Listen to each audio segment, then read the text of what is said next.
सत साहिब, बंदी छोड़ सतगुरु रामपाल जी भगवान की जय हो। परमपिता परमात्मा, सारी सृष्टि के रचनहार, कुल मालिक, असंख्य ब्रह्मांडों के स्वामी, तीनों लोकों में प्रवेश करके सबका भरण पोषण करने वाले जगत गुरु संत शिरोमणि सतगुरु रामपाल जी परमेश्वर जी के चरण कमल में आज दिनांक तारीख कितनी है?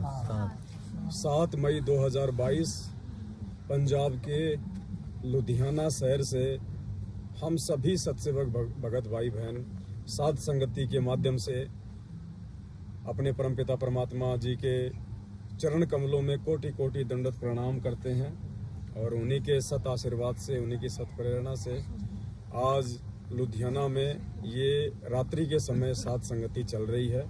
थोड़े समय पहले परमपिता परमेश्वर जी को भोग लगाया गया, उसके बाद सभी भगत भाई बहनों ने बैठ के प्रेम के साथ में भंडारा लिया। अब परमेश्वर जी के आशीर्वाद से साध संगति शुरू होने जा रही है। आज ही के दिन दिल्ली में भी साध संगति थी।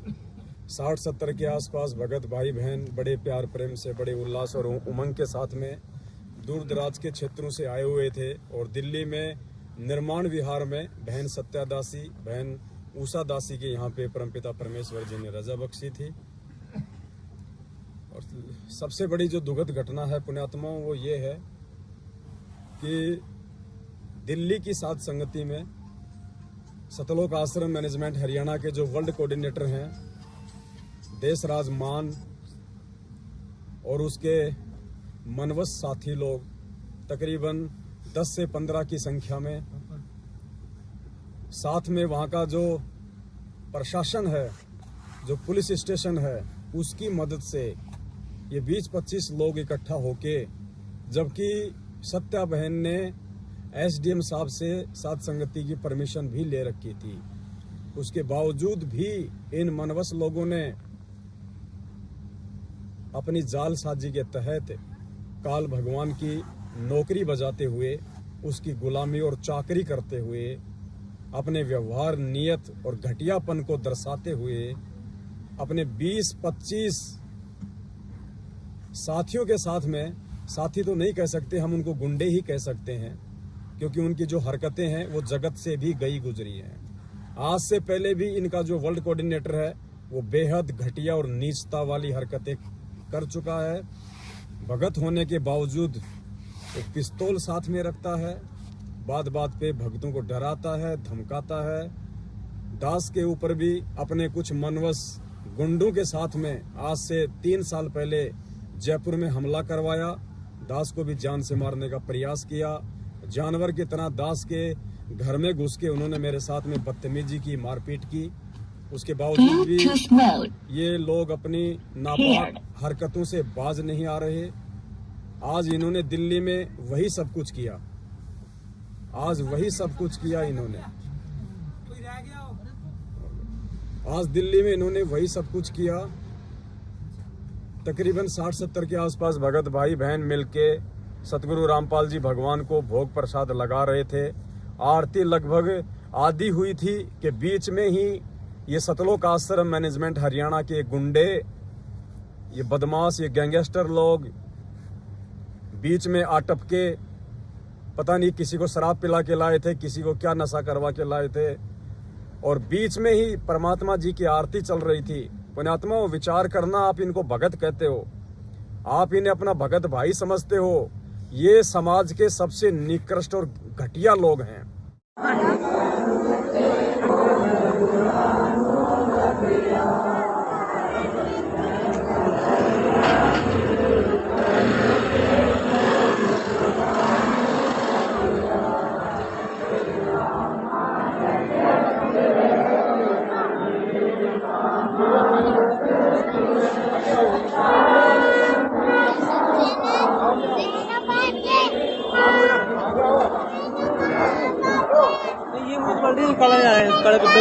ये आराम करें 2-3 देख तो मालिक क्या दया करते हैं।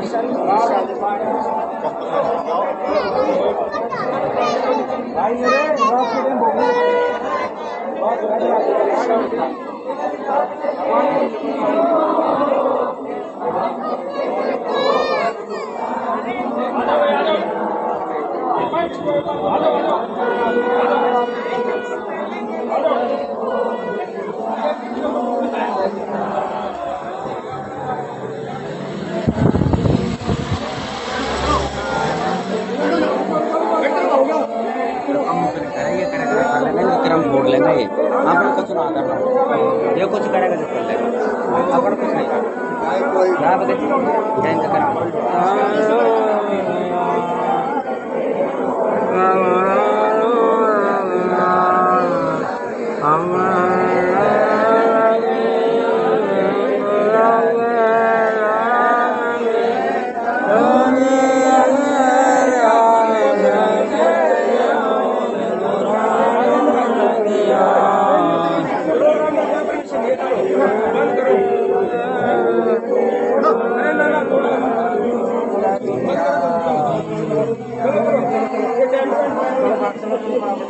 आते गाता गाता चल चल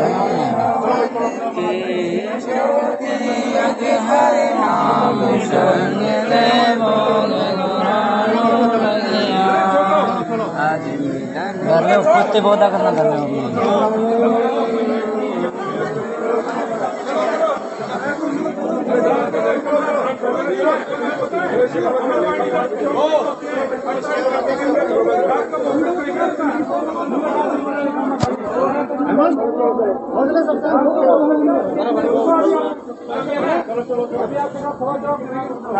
चलो भाई चलो चलो परमात्मा सभी आपके बच्चे हैं कोई गलती हो गई हो मेरे मालिक क्षमा कर दो हमारे जो चलो चलो चलो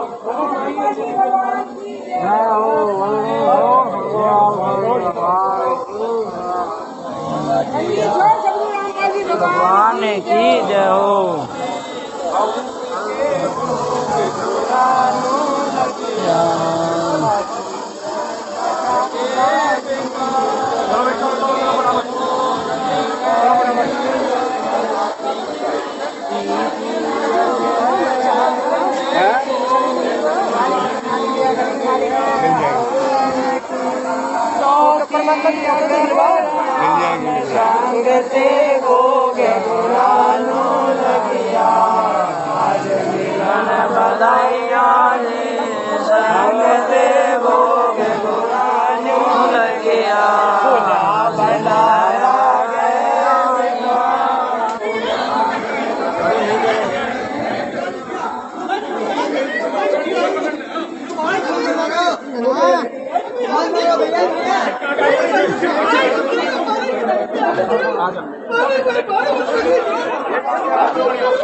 उसने एक ना सोच लगवाया बेकार में भगवान का ही किया उसने एक बंदा जो मुझे कौन जो अड़ गया था मैं ना उतना बोलता ना कुछ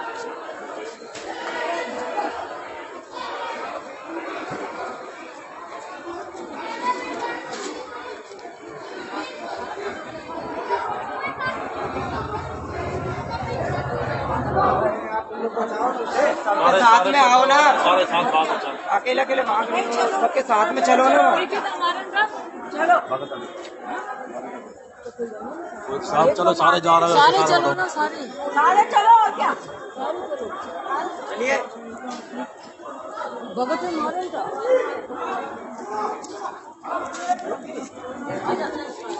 चलो चलिए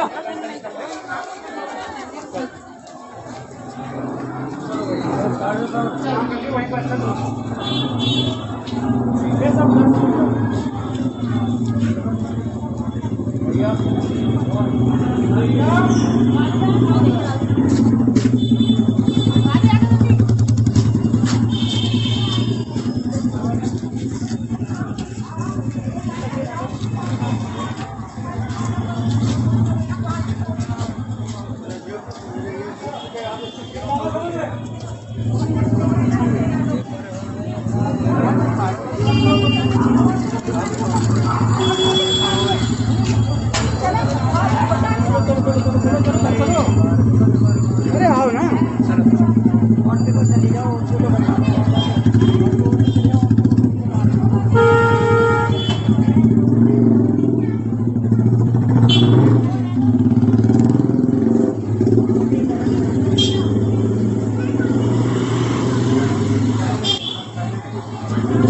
भगत जी कहाँ मुकेश भगत जी? हाँ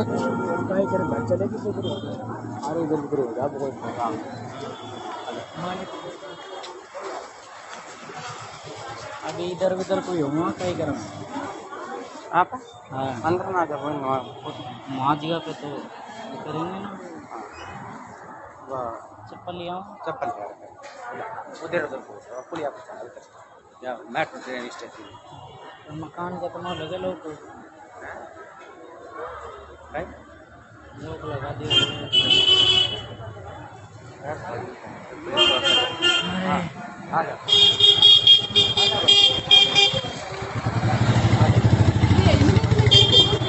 क्या मैनेजमेंट के थे कौन थे? मैनेजमेंट के पुलिस थी। मैनेजमेंट के भी थे, वैसे भी पुलिस वाले भी थे।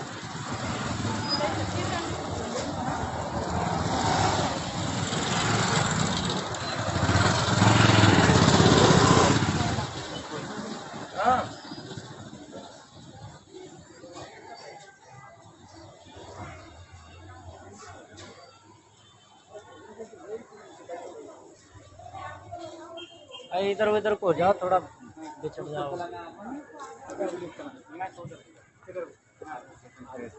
हाँ आ जाओ, आ जाओ। वो मोबाइल में रिकॉर्डिंग है तो बंद कर लो यार। अभी चल रहा है, पूरा कर दिया। कौन सा राजीव भगत जी तो सत्साहेब बंदी छोड़ सतगुरु रामपाल जी भगवान जी की जय हो।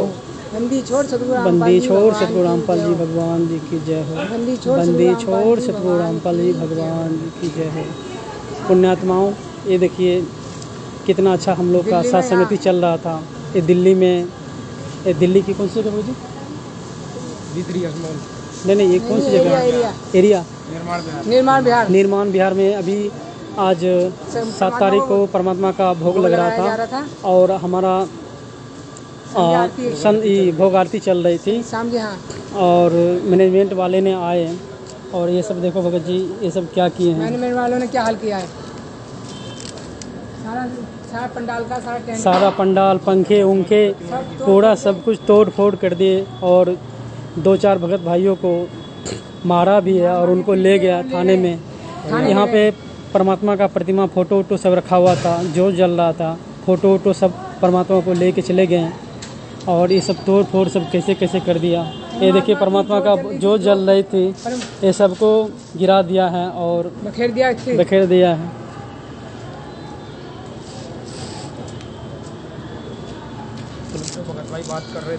और जो भगत भाई बात कर रहे थे उनसे, पुलिस वाले से, उनको मारा भी है और उनको ले भी गया है। और ये देखो भगत भाइयों क्या किया है परमात्मा के। सत्संग कितना साथ संगति चल रही थी और घर पे भी सबको मारने लगे थे। घर पे भी भगत जी वहाँ पे सबको मारने लगे, ताला लगा हुआ है। इतने रात हो गए हैं, सामान भी नहीं निकालने दे रहा है। भगत जी अब हम लोग कहाँ जाएं? हमारा तो कोई गलती है भी नहीं। पुलिस वाले बोल रहे थे भगत जी कि अभी इनकी आरती चल रही है और अभी इसको कुछ नहीं कहते हैं, आरती ख़त्म होने दो। लेकिन मैनेजमेंट वाले 2-4 लोग आए और सब 10-15 भगत जी था, मारना चालू कर दिया था और सबको आकर के ज़बरदस्ती परमात्मा को फ़ोटो वोटो ले लिया। सबके भक्तों के हाथों से भक्ति बहुत छीन लिया और जो बोल रहे थे उनको मारा भी है। देखो भगत जी यहाँ पे उनको लोटा के मारा है और जो भगत भाई बोल रहे थे सबको मारा है, 2-4 भक्तों को और ले गया है। देखो हम सभी भगत भाई बहन अभी भंडारा भी नहीं किए हैं, भंडारा पूरा बना हुआ है और बोल रहे हैं कि आज भाई तुम यहाँ से चले जाओ। ठीक है, अब इतनी रात को हम लोग कहाँ जाएं? परमात्मा को भोग भी नहीं लगने दिया, हम सभी भगत भाई को भंडारा भी करने नहीं दिया। इतना सारा अभी देखो भगत जी सब कुछ रखा हुआ बने बनाए, हम सभी भगत भाई सब बाहर में ऐसे ही घूम रहे हैं। ये देखो ये बहन जी उषा दासी बहन जी है और ये सब भगत जी देखो पूरा भंडारा यहीं पे पड़ा हुआ है। मैनेजमेंट वाले ने आकर के, मैं आपको पहले भी कहता आया हूं, मैं आपको आज भी कह रहा हूं और अपने होशो हौस में कह रहा हूं। पुण्यात्माओं, ये वो लोग हैं सतलोक आश्रम मैनेजमेंट हरियाणा के जो महेंद्र भगोड़े के राइट हैंड हैं ये लोग रंडीबाजी से लेके दारूबाजी हर काम करते हैं ये लोग। तुम भोले हो, तुम श्रद्धालु हो, इसलिए तुम्हारी आंखों के ऊपर ये काली जो है पट्टी बंधी हुई है। तुम्हें भगत के भेष में जो भेड़िए है ना, तुम्हें इनका ये कालापन दिखाई नहीं दे रहा, और जब तक दिखाई नहीं देगा तुम मार खाओगे। आज हम सतसेवक पिट रहे हैं, कोई बड़ी बात नहीं, कल को तुम भी पिटोगे और हमसे ज्यादा पिटोगे। ये 20-25 लोग आए, नीचे पुलिस इनकी सुरक्षा में खड़ी रही, भक्तों के साथ में मारपीट की इन्होंने जबरदस्त तरीके से, टेंट को फाड़ दिया, गुरुदेव की ज्योति को फेंक दिया, प्रसाद को फेंक दिया, और 3-4 जो भगत भाई थे उनको अपने साथ में ले गए, और पता नहीं अब उनके साथ में क्या जो है दुर्गति करेंगे।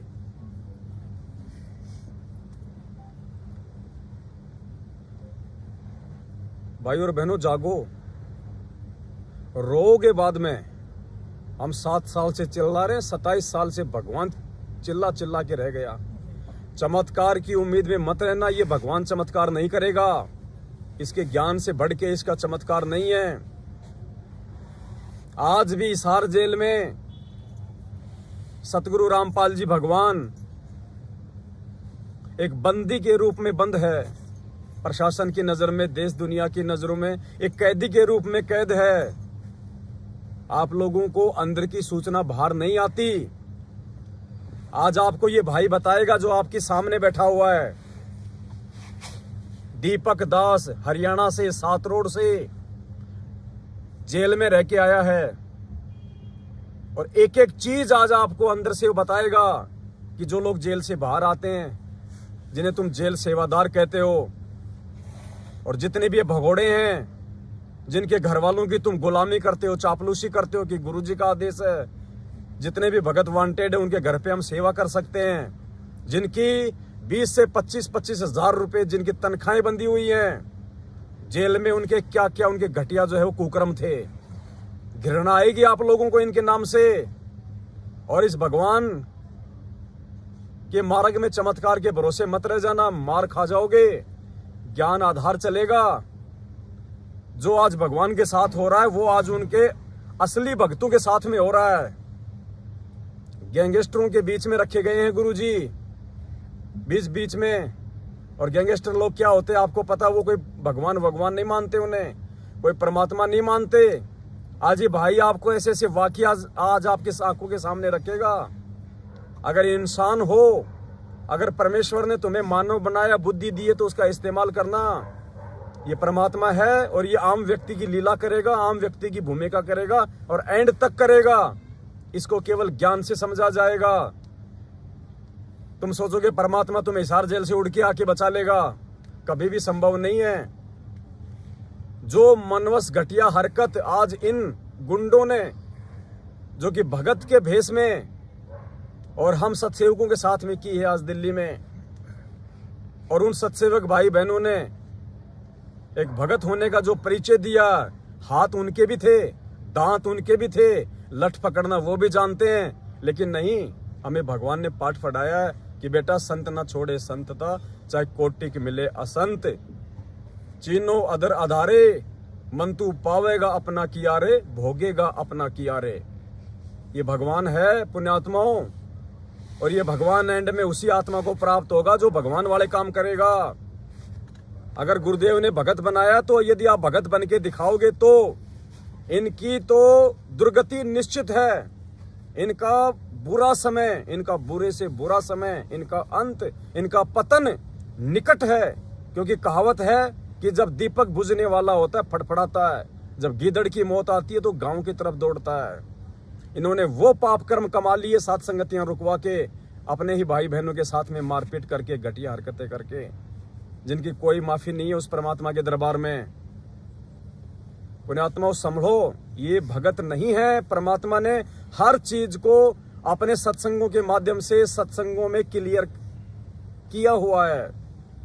ये राक्षस हैं, राक्षस। तुम्हें इनकी पहचान गुरुदेव के सत्संगों के आधार से ही करनी पड़ेगी। भगत जी चलाना इसकी ब्लूटूथ वापस। Bluetooth mode paired.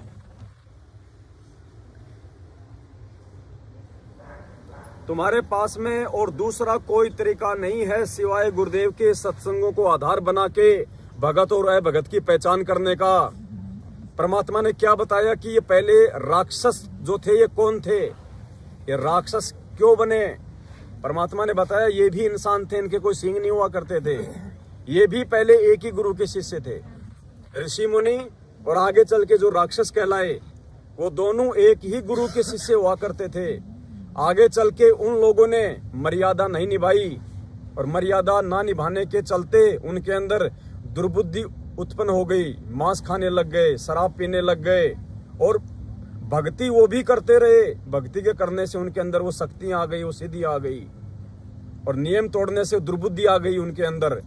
और उन्हीं अपने ही भगत भाइयों के साथ में जो कि ऋषि मुनि थे उनके यज्ञों को खंडित करने लग गए, विध्वंस करने लग गए। वो पहले एक ही गुरु के शिष्य थे लेकिन मर्यादा तोड़ने के चलते आगे चल के ऋषि मुनियों के साथ उन्होंने जो दुर्व्यवहार किया उसके कारण वो राक्षस कहलाए। ये परमात्मा का सत्संग सुनिए पुण्यात्माओं, आज वो स्थिति आप और हमारे सामने है। ये सत्संग परमात्मा ने मनोरंजन के लिए नहीं सुनाए।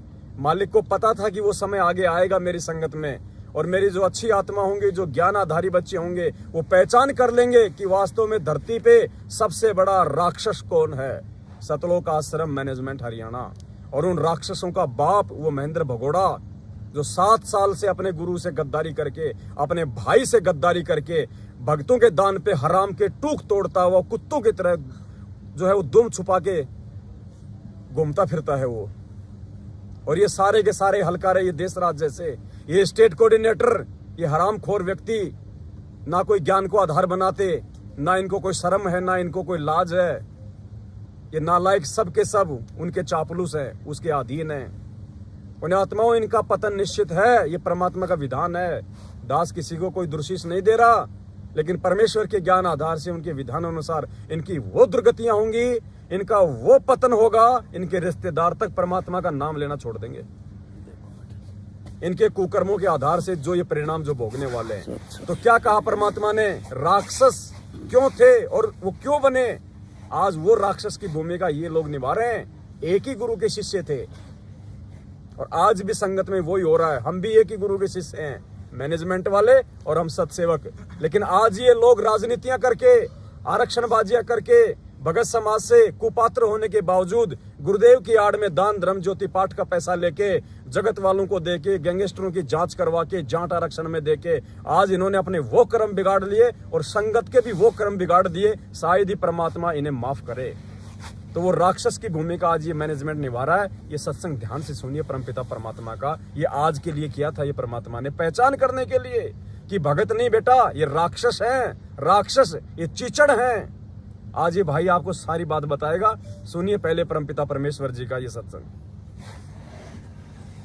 महल का भेद मैरमी को कहना, जो असली वस्तु है किसी एक आध को ही, जो आपका खास मैरमी, चाहे सारे हो जाओ उनको बताना। महल का भेद मैरमी को कहना, ये जग जान ठगा ठग है। ये राक्षस क्यों बने थे। एक गुरु से नाम लिया, साधना दोनों ने कर ली। जो गुरु की फटकार को नहीं उठ सके वो विमुख होकर के राक्षस रूप में आ गए। उनकी निंदा शुरू कर दी और उनके भक्तों के साथ द्वेष करना शुरू कर दिया। सिद्धियां दोनों में हो गई थी भक्ति से। राक्षसों में ऐसी सिद्धि बताते हैं, आकाश मुड़ जाया करते, वहां से बाण छोड़ दिया करते थे, आग लगा दिया करते थे। लेकिन कहाए राक्षस जब तक गुरु पद मर्यादा से हम मनमुखी जीव पार होते। तो इसी प्रकार सतगुरु महाराज कहते हैं, धर्मदास तो लाख दुहाई और ये सार शब्द कहीं बाहर नहीं जाई। आम व्यक्ति को नहीं बताना, फिर ये राक्षस रूप में आ जाओगे, क्योंकि काल गेल रहे से। यहाँ तक प्रमाण दिया कबीर साहब ने कि कमाल नाम का जो लड़का जीवित किया था और उसको नाम बता दिया, सतनाम तक उसको दिया, सार नाम तक दे दिया, पर सार शब्द नहीं दिया। आखिर में वही विमुख हुआ और सतगुरु का दुश्मन हुआ। वो कमाल नाम का पुत्र भी जो सतगुरु के साथ सेवा किया करता था दिन रात, आखिर में वो काल का एजेंट सिद्ध हुआ। कबीर साहब ने बताया धर्मदास को कि धर्मदास वो कमाल भी एक काल दूत में हमारे साथ आया था। तो यहाँ पर महाराज कहते हैं कि खोखापुर के काग मिले दिन दोई रे, अरबों में कोई हंस हमारा होई रे। ये खोखापुर इस काल के जीव हैं, 2 दिन हमारे साथ लगेंगे, 4 काम सिद्ध हो जाएंगे तो वाह वाह, ना होंगे तो कुएं में पड़ोगे। तो इसी प्रकार वो खोखापुर के काग मिले दिन 2 हीरे, अरबों में कोई हंस हमारा हो हीरे। तो यहाँ बंदी छोड़ कहते हैं करुणा रमन आदि अंत सब नहीं निवासा, तब ने दूसर हते हवासा, तौन 3 राम राजा कह दीना, और सकल जीवापन कर लीना। 3 नाम, सतनाम जो आपको बता रखा है वो सांस का सुमन, उसके बाद सार नाम, ये तीनों नाम राजा को दे दिए थे। तो मेरा दिल्ली वाले जो भाई बहन है उनसे मेरा हाथ जोड़ के मेरी विनती है, मेरी प्रार्थना है, पुण्यात्माओं, ये परमात्मा का मार्ग है और हमने परमेश्वर के सत्संगों को आधार बना के विचार करना पड़ेगा कि हम सतलोक की भक्ति कर रहे हैं, हम कोई काललोक की भक्ति नहीं कर रहे, हमने सतलोक जाना है। और परमात्मा ने बताया कि सतलोक जाना बेटा कितना कठिन काम है, बरवाले का बस अड्डा नहीं है जो तुम पैदल पैदल पहुंच जाओगे। उस सतलोक के लिए मंसूर ने कितनी बड़ी कुर्बानी दी थी, अपने शरीर का अंग अंग कटवा दिया था। प्रहलाद भगत ने कितने कष्ट और यातनाएं सही थी, मीराबाई को कितना संघर्ष करना पड़ा, धन्ना भगत को कितनी आधीनी दिखानी पड़ी। पुण्यात्माओं, हम तो उन आत्माओं का 2% भी कर लेंगे तो हमारा सौभाग्य है। अभी तो हमारे साथ में कुछ भी नहीं हुआ जो उन आत्माओं के साथ में हुआ था। और सबसे बड़े संघर्ष के जो प्रेरणा स्रोत हैं, जो सबसे बड़े उदाहरण है इस दुनिया में, वो हमारे पूज्य गुरुदेव जी हैं, जिन्होंने 27 साल से निस्वार्थ भाव से इस परमार्थ के लिए यातनाएं सही, संघर्ष कर रहे हैं, आज भी जेल में बैठे हुए हैं। तो पुण्यात्माओं, हमने इन मनवस, इन गुंडे लोगों को देख के नहीं चलना, हमने इन राक्षसों को देख के नहीं चलना, हमने अपने गुरुदेव भगवान के जो है पद चिन्हों पे चलना है, परमात्मा की शिक्षा पे चलना है, परमात्मा के वचन पे चलना है। जब हमारा भगवान ही संघर्ष कर रहा है तो हमारी क्या औकात है कि हम लोग चुपचाप बैठ के भक्ति कर लेंगे। तो पुण्यात्माओं, ये मौका है, ये फाइनल मौका है। जब तक ये परमात्मा इस धरती पे है तब तक पुण्यात्माओं हम मोक्ष के अधिकारी हैं। और परमेश्वर ने छांट दिया है आप आत्माओं को साथ संगति से जोड़ के, जिन जिन आत्माओं को भगवान ने साथ संगति से जोड़ दिया, अगर मर्यादा में रहे। और ये तो छोटे मोटे संघर्ष है पुण्यात्माओं, ये मारपीट, ये लड़ाई झगड़ा, ये तो हर महापुरुष को सहना पड़ा है। किसी भी महापुरुष को देख लो जिसने अपना आत्म कल्याण करवाया है, उसको तो प्रसाद रूप में ये चीज सबसे पहले मिलती है। और जिसने इस प्रसाद को प्रेम से ग्रहण किया है पुण्यात्माओं, उसी का आत्म कल्याण हुआ है, उसी का आत्म कल्याण हुआ है। तो आप सभी भाई बहन जो है परमपिता परमेश्वर के ज्ञान को आधार बना के जो 5 जो गुण दिए हमें परमात्मा ने, शील, संतोष, विवेक, दया, अक्षमा, धैर्य, पुण्यात्माओं, हमने उनका परिचय देना। ये हमारी परीक्षा है, ये परीक्षा है। हमने उल्टा हाथ नहीं उठाना, भले वो हमारी गर्दन धड़ से अलग क्यों ना कर दे। यही देख रहा परमात्मा कि मेरे बच्चे कितने सहनशील हैं। मैंने जयदेव की कथा सुनाई थी, देखिए मेरे बच्चों ने उसको अपने जीवन में अमल किया या नहीं किया। परमात्मा रोज नित्य में बताते हैं, आवत गाड़ी एक है, उल्टा होए अनेक। पुण्यात्माओं, हमने उल्टा नहीं करना, भले ही हम चाहे दोषी हैं चाहे हम निर्दोष हैं, सामने वाला चाहे हमें जायज पीट रहा है चाहे नाजायज पीट रहा है, हम भगत हैं, हमारा रखवाला भगवान है। वो सब देख रहा है, वो बच्चा नहीं है, पल पल की खबर है उसके पास में, लेकिन उसका भी विधान है। मालिक कहते हैं, राम किसी को मारे नहीं, मारे तो हत्यारा राम, अपने आप ही मर जाएंगे ये कर कर खोटे काम। ये उसी खोटे कामों की तरफ बढ़ रहे हैं दिन ब दिन। पुण्यात्मा, पाप और पुण्य की लड़ाई है। गुरुदेव कहते हैं, जब तक जीव के पास में पुण्य है परमात्मा भी उसका कुछ नहीं बिगाड़ेगा। और जिस दिन उसके पुण्य खत्म हो गए फिर देखना उसकी वो गधे वाली दुर्गति, वो सुखदेव वाली उसकी वो दुर्गति क्या होगी उसकी। तो पुण्यात्माओं, आप सभी भाई बहन जो है आप धैर्य बना के रखें, शांति बना के रखें। हमने कोई भी जो है गलत कदम नहीं उठाना और ऐसी घटनाओं से हमें टूटना नहीं है। हमारा विश्वास और ज्यादा अपने गुरुदेव भगवान में दृढ़ हो जाना चाहिए कि परमात्मा ने इन गधों की छटनी करने के लिए, इस गंदगी को आश्रम से निकालने के लिए खुद उस परमात्मा ने इस आश्रम को उजाड़ा है। काल भगवान की औकात नहीं, जहां साक्षात सारी सृष्टि का रचनहार सतगुरु रामपाल जी भगवान बैठा हो, वो काल उस आश्रम की एक ईंट उखाड़ दे, उसकी औकात नहीं है। ये परमेश्वर की रजा से सब कुछ से संभव है, क्योंकि परमेश्वर ने 2-3 हजार साल के लिए भक्तिमय माहौल बनाना है। उसके लिए सबसे बड़ी जो बाधा, सबसे बड़ा जो रोड़ा है इस परमात्मा के मार्ग में, उनका अपना परिवार, उनके अपने रिश्तेदार, ये वंशवाद। गुरुदेव ने कहा कि चारों युगों का इतिहास उठा के देख लो, बिंद वालों ने इस हमेशा से इस मार्ग को जो है गंदा किया है और नाद पुत्रों से मेरा मार्ग आगे बढ़ा है। तो पुण्यात्मा, वो नाद पुत्र, वो वचन के पुत्र आप और हम हैं। तो परमेश्वर हमें अपने जैसा बना रहे हैं। जब सारी सृष्टि का रचनहार जो फूक मारे 21 ब्रह्मांड उड़ जाएं, हम रोज पढ़ते हैं जाके अर्ध रूम पे सकल पसारा, ऐसा पूर्ण ब्रह्म हमारा। वो सतगुरु रामपाल जी भगवान है जो हिसार जेल में बैठे फूक मारे 21 ब्रह्मांड उड़ जाएं, लेकिन वो परमात्मा 2 कोटि के जीवों की मार सहन कर रहा है, गालियां सहन कर रहा है, उनकी यातनाएं सहन कर रहा है। जेल में न जाने कैसे कैसे लोगों को उनके साथ में रखा गया, उन लोगों ने कैसा कैसा जो है दुर्व्यवहार किया उनके साथ में। अगर सुनाएंगे आपकी आंखों से आंसू नहीं सूखेंगे। आप सबको पता है 2006 में जब गुरुजी जेल में थे, रिमांड के दौरान गुरुदेव के छाती के बाल तक उखाड़ लिए गए थे। पूरी जेल में गुरुदेव झाड़ू लगाते थे। आज हिसार जेल में जो बदमाश लोग होते हैं उनके साथ में जो है रखा जाता है गुरुजी को, और वो लोग क्या करते हैं पता है, थप्पड़ तक मार देते हैं गुरुजी को, और गुरुजी कुछ नहीं कहते बिल्कुल, क्योंकि मालिक ने क्या बताया कि ये वो भगवान है जो काल को भी धोखे में रखता है, कि ये परमात्मा हो सकता है इस हाल में ऐसा, ये वो परमात्मा है पुण्यात्माओं। गुरुदेव कहते हैं अगर काल को पता चल जाए कि ये भगवान है, इसका कालजा फट जाए, तो पुण्यात्माओं ज्ञान आधार से पहचान होगी, इस भगवान की चमत्कारों से नहीं होगी इस भगवान की पहचान। ये परमेश्वर है। और मैं दीपक भगत जी से सबसे पहले मैं प्रार्थना करूंगा कि दीपक भगत जी वो प्रकरण बताएं हिसार जेल का, जिसमें जब इन्होंने हिसार में जेल से छूटने के बाद में जब अपना कार का वो गैरेज खोला और उसके बाद में प्रिंसिपल आए इनकी वहां पे, और क्या वाकया हुआ पुण्यात्माओं ध्यान से सुनना, ध्यान से। ये परमात्मा है, इससे बड़ा सहनशील कोई नहीं हो सकता 21 ब्रह्मांड में। और उसके बाद में क्या परिणाम मिले, जो नालायकी, जो बदतमीजी उन लोगों ने गुरुजी की परीक्षा लेने के लिए, कि दुनिया कहती है कि यो भगवान है, यो भगवान है, हम देखते हैं यो है कोई नहीं भगवान। जेल में उनके साथ में क्या क्या दुर्व्यवहार हुआ, उस समय कुछ नहीं कहा परमात्मा ने, बाद में उसका क्या परिणाम निकला भगत जी बताएंगे। और ध्यान से सुनना पुण्यात्माओं, इस काल के जाल से बाहर निकल जाओ। धरती पे सबसे बड़ा काल का जाल ये सतलोक आश्रम मैनेजमेंट हरियाणा है। ये महेंद्र भगोड़ा 7 साल से भगोड़ा बन के घूम रहा है, ये काल का वंशज है, इसका बाप भगोड़ा काल भगवान किसी के सामने नहीं आता। वैसे ही 7 साल से ये भगोड़ा संगत के सामने नहीं आता और अपने एजेंटों के माध्यम से 7 संगतियां रुकवा रहा है, भक्तों को जो है पिटवा रहा है और मरवा रहा है। लेकिन कब तक पेड़ की जड़ें उखड़ चुकी हैं, कुछ दिन हरे भरे हो, नीचे गिरना पड़ेगा, सूखना पड़ेगा।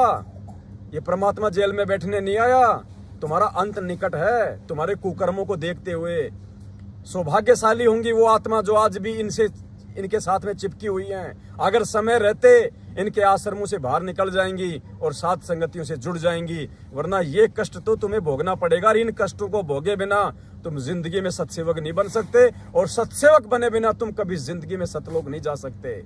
तो हमारा सौभाग्य कि परमात्मा ने समय रहते सबसे पहले हमें इस मार्ग पे लाके खड़ा कर दिया। हमारे को परमात्मा ने संघर्ष के लिए हिम्मत देके इस मार्ग पे खड़ा कर दिया। पुण्यात्माओं धैर्य बना के रखना, ज्यादा दूर नहीं है, अब दिल्ली दूर नहीं है। धैर्य बना के रखना, ज्यादा दिन बीत गए, थोड़े दिन बचे हैं। और देखना परमात्मा जितने आज हमसे संघर्ष करवा रहा है, सुख भी परमात्मा हमें इतने ही यहाँ पे देगा, इतने ही। हालांकि हमारी कोई कामना नहीं है, लेकिन मालिक का विधान है ये पुण्यात्माओं। ये परमेश्वर वो भोग भुगवाएगा जिसकी कोई सीमा नहीं, लेकिन पहले अपना पूरा ज्ञान देके वास्तविकता से परिचित करवा के, ताकि हम भ्रमित ना हो, ताकि हम उस माया का दुरुपयोग ना करें। तो भाई और बहनों, कोई बात नहीं, ये कष्ट हमारा बाप सहता आया है, 650 साल पहले सहे थे, 2006 में सहे, आज सह रहा है। और आपके जो बड़े भाई बहन हैं हमारे जैसे, उनके साथ में क्या हो रहा है 7 साल से, कोई बात नहीं। इन कांटे के रास्तों पे चल के ही पुण्यात्माओं फूल मिलेंगे। देखना एक दिन हमारा समय आएगा, हमारा ही, और इन नालायकों की वो दुर्गतियां होंगी। आप देखना, कुत्ता इनके मुंह में पेशाब कर करके जाया करेगा। इनकी वो दुर्गतियां होंगी, क्योंकि इन्होंने टक्कर हमसे नहीं ली, इन्होंने 7 संगतियां रुकवा के टक्कर अपने बाप से ले रखी है। और इस बाप से बड़ा फिर कोई गैंगस्टर नहीं है, इससे बड़ा कोई गैंगस्टर नहीं है। अगर ये अपने आप को अगर ये गैंगस्टर मानते हैं ना, इससे बड़ा गैंगस्टर दुनिया में फिर कोई दूसरा नहीं है। इनकी हालत पतली कर देगा जब इनकी कमाई नष्ट हो जाएगी। दीपक भगत जी हैं और मालिक ने बहुत बड़ी मेहर बख्शी है इनके ऊपर, और आपको अब सारी बातों से परिचित करवाएंगे। जेल से ये आए हैं, ये आश्रम में भी रहे हैं, भिवानी आश्रम में मुख्य सेवादार के तौर पे, और उसके बाद में ये सारी हिस्ट्री आपको बताएंगे। जो गंध इन आश्रमों में जो फैली हुई है, जिसकी बदबू आप लोगों तक नहीं आती है, उस पे स्प्रे मार दिया जाता है ताकि इनका दान धर्म ना रुक जाए, इनकी हकीकत, इनका अज्ञान, इनका पाखंड सबके सामने ना आ जाए। आज वो सारा पाखंड, वो अज्ञान, वो बदबू आज आपको ये दिखाएंगे कि क्या है और तुम किन चीजों के ऊपर तुम पागल हो रहे हो।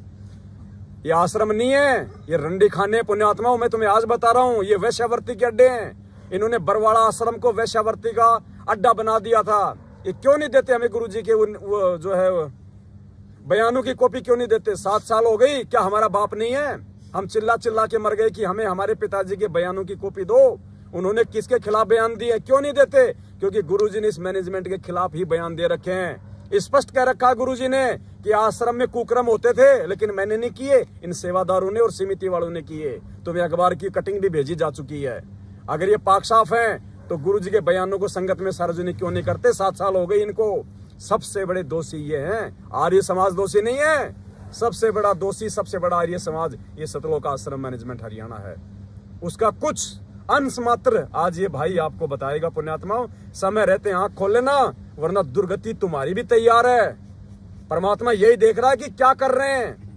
इतना ज्ञान लेने के बाद में डर, भय, चापलूसी में जी रहे हैं या मेरे सत्सेवक बच्चों के साथ मिलकर सच्चाई का प्रचार कर रहे हैं। आगे आपको भगत जी बताएंगे, ध्यान से सुनना। सत साहेब बंदी छोड़ सतगुरुदेव रामपाल जी भगवान की जय हो। भक्तों, रिकॉर्ड हो जाएगी क्या? थोड़ा मालिक दया करे, रिकॉर्ड हो जाएगी, रिकॉर्ड हो जाएगी, धीरे बोल रहे हैं। हाँ रिकॉर्ड तो हो जाएगी। बाकी थोड़ा भगत जी अगर प्रयास करें ऊंचा बोलने का तो थोड़ा आप भी आ जाओ ना, आप भी आ जाओ थोड़ा नजदीक। ले लो चेयर, ले लो जरा। मैं नीचे बैठ कर। हाँ हाँ हाँ, आराम से, हाँ बिल्कुल सही। थोड़ा बोलो हाँ तुमको भी सुनाई देगा थोड़ा तो। भक्तों, मैं आपका भगत भाई दीपक उर्फ दीपू, गांव 7 रोड, जो 2015 में गुरुजियों ने जेल से ही शरण में लिया था और संगत में आते ही जेलर शमशेर सिंह दहिया के खिलाफ गुरुजियों की सेवा बताकर एक इंटरव्यू जो जेलर के खिलाफ दिया था, मैं वही आपका भाई दीपू हूँ। भक्तों, मैं अभी बरवाला आश्रम से प्रेजेंट सेवादार था, इसमें भिवानी आश्रम में प्रेजेंट सेवादार था। और भक्तों, अभी मेरी 5 या 6 महीने से 9 एंट्री और कुछ ठग्गा बग्गी के इन्होंने पीले पेज निकाले हैं जो सरासर गलत हैं। मैंने कभी भी किसी भगत भाई से या किसी जगत वाले से 10 रुपये भी झूठ बोल के अगर लिए हैं तो मैं उस बात का गुनहगार हूँ। और भक्तों, परमात्मा भी कहते हैं मदद तो जगत वालों की भी की जाती है, लेकिन मदद करना क्या कोई ठग्गा बग्गी में आता है? या मेरे खिलाफ कोई किसी भगत भाई ने कोई FIR की है या किसी जगत वाले ने की है जो इन्होंने मेरे ऊपर इतना बड़े आरोप लगाए हैं? आरोपी ये खुद है। मैं इनकी आश्रमों की अंदर की सारी सच्चाइयाँ जान रहा था। कुछ भक्तों ने मेरे को बताया था, दीपू ऐसे ऐसे आश्रम के अंदर होता है। इनका जेल में भी मैंने व्यवहार देखा था। आश्रमों के अंदर मैंने देखा एक से बढ़कर एक झूठे अंदर है। बड़े से बड़े जो जिम्मेवार भगत हैं वो नाम नंबर 1 तो धर्मपाल, जो महेंद्र भगोड़ेकर चौधरी है, जो समधी है, वो 1 नंबर का घटिया और झूठा व्यक्ति है जो अपनी जाति और पद का जो भक्तों पर दबाव बनाता है और गाली गलौज करता है। और उसके साथ वाले भगत जो भक्तों को परेशान करते हैं, गरीब तबके के भक्तों को परेशान किया जाता है। पैसे वाले वहाँ ठीक ठाक रह जाते हैं, अच्छी जगह बैठाते हैं। वहाँ भी भेदभाव मिला है। जैसे डेरा सच्चा सौदा में भेदभाव किया जाता है, वैसे ही भिवानी आश्रम में ये सतलोक आश्रम मैनेजमेंट ये भी करती है। भक्तों, जागो और सच्चाई से जुड़ो। परमात्मा की दया से मेरे ऊपर भी दया की है गुरुजियों ने। और भक्तों, इन्होंने जो बलवान मास्टर जी है, बालक गांव से है भगत, उन्होंने मेरे को बोला, दीपू आश्रम के अंदर चौधरी मत बन। दीपू तेरे अभी पिंडिया पर लठ भी नहीं लागे हैं, तेरे लठ भी लागे जाएंगे। तू भगत भी कच्चा है और तू जेल वाला दीपू है, ये भी अपनी मैं करना छोड़ दे। क्या भक्तों, एक भगत भाई किसी भगत को कच्चा या पक्का बता सकता है, ये तो भगवान ही बता सकता है। लेकिन इन लोगों ने भक्तों मेरे साथ बहुत ज़्यादा जाति और अन्याय की है। मेरी भगतमती भी वहाँ भिवानी आश्रम में आई थी, उसके साथ भी इन्होंने गलत तरीके से बोलचाल करनी शुरू कर दी थी, जिसका मैंने विरोध किया था। माँ भगत जी, मैं दूध का जला हुआ हूँ और लस्सी को भी फूंक फूंक के पीता हूँ, आप मेरे बच्चों से दूर रहना। मैंने इनको बहुत कहा भगत जी, लेकिन भक्तों मैं इनकी ये सच्चाइयाँ जानता था, बहुत सारी सच्चाइयाँ जानता था, लेकिन मैंने यही सोचा कि मैं अब ये बताऊँ तो बताऊँ किसको। जब गुरुजियों का एक पीला पर्चा आया था, अब मंजू मेरी शरीर की बेटी है और मंजू मेरी वकील भी है, अगर किसी भगत को कोई शंका है या कुछ बात करनी है तो आप मंजू से कर सकते हैं। मैंने मेरी बहन मंजू से कुछ फ़ोन पे बातें की है, जिसकी मेरे पास ऑडियो भी है, लेकिन मेरी बहन मंजू ने पहले मेरे को आश्वासन दिया झूठा। वो बोल रही थी कि भाई दीपू, जो भी बात है वो मेरे को सच सच बता, मैं आपकी प्रार्थना गुरुदेव के पास भेजूंगी। उसने मेरे को कहा था मैं आपके साथ गर्दन उतरवाने के लिए तैयार हूँ, बीच मैदान में आऊँगी, मेरे भाई तू है, जो भी सच्ची बात मेरे को बता। मैंने जो भी सच्ची बात थी मैंने मेरी मंजू दीदी को बताई, लेकिन मंजू दीदी मेरे को इन मैनेजमेंट वालों के, इन सांपों के बीच में अकेला छोड़कर और मेरा फ़ोन भी उठाना उसने बंद कर दिया, जिससे ये लोग चिढ़ गए हैं। चिढ़ने के बाद में इन लोगों ने मेरी मर्डर की प्लानिंग भी बना दी है। और भक्तों, हर प्रकार से भिवानी आश्रम के अंदर भक्तों को बिगाड़ा जाता है। जैसे परमात्मा ने मेरे को जेल से बढ़िया भगत, मैंने ज्ञान आधार पर भक्ति स्वीकार की थी और गुरुजियों ने बढ़िया ज्ञान देकर मेरे को भगत बनाया था, लेकिन बाहर आते ही संगत में इन मैनेजमेंट वालों ने मेरा कितना मिसयूज किया।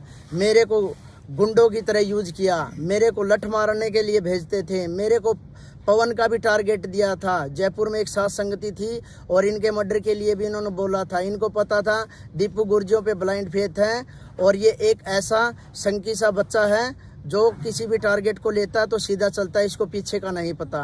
और हालांकि मैं उस घटना को अंजाम भी दे देता। और भी भक्तों, कई सारे ऐसे वाक़े हैं जहाँ पर इन्होंने मैं लड़ाई झगड़ों में गुंडों की तरह मिसयूज किया हूँ, लेकिन मेरे गुरुदेव ने अब मेरी आंखें खोल दी है। अब मेरी नो एंट्री होने के बाद में मैंने प्रार्थना 3 या 4 बार इनके माध्यम से गुरुजियों के पास भेजी है, जो कि ये मेरी प्रार्थना वहाँ नहीं भेजना चाहते गुरुजियों के पास।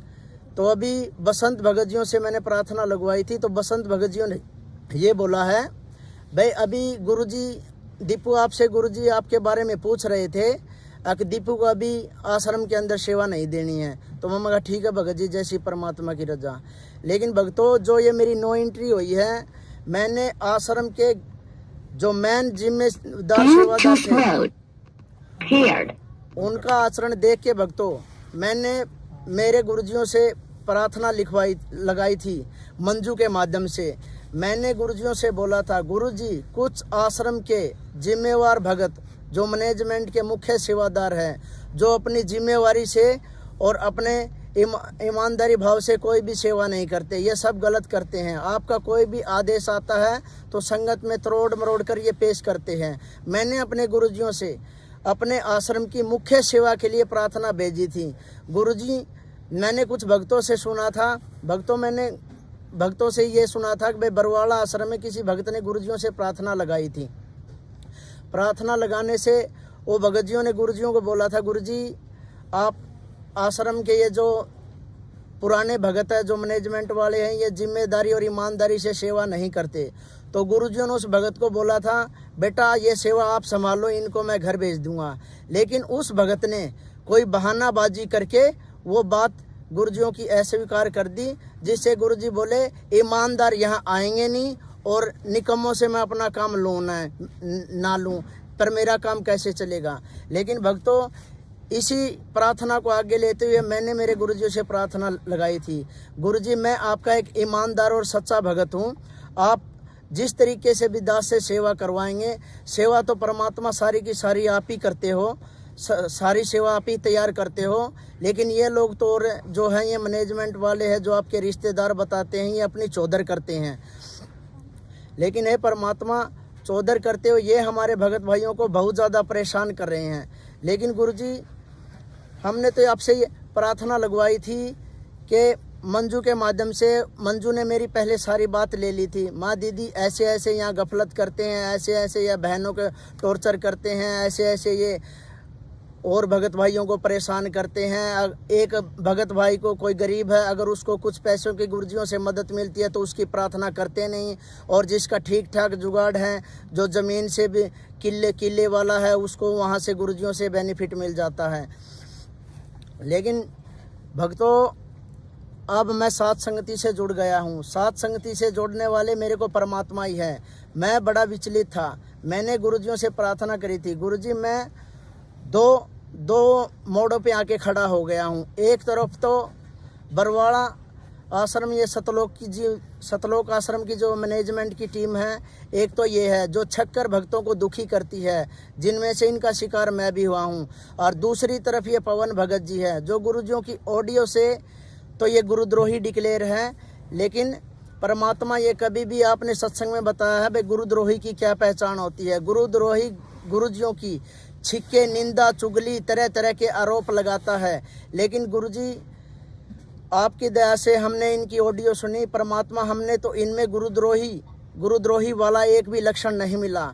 हे परमात्मा, हमने जब आपका ज्ञान सुना था, गुरुजियों का ज्ञान सुना था, तब और जो जगत वाले लोग थे, जब गुरुजियों को वो देशद्रोही कह रहे थे, जब हमने देशद्रोही के सत्संग सुने तो वो देशद्रोही भगवान निकला।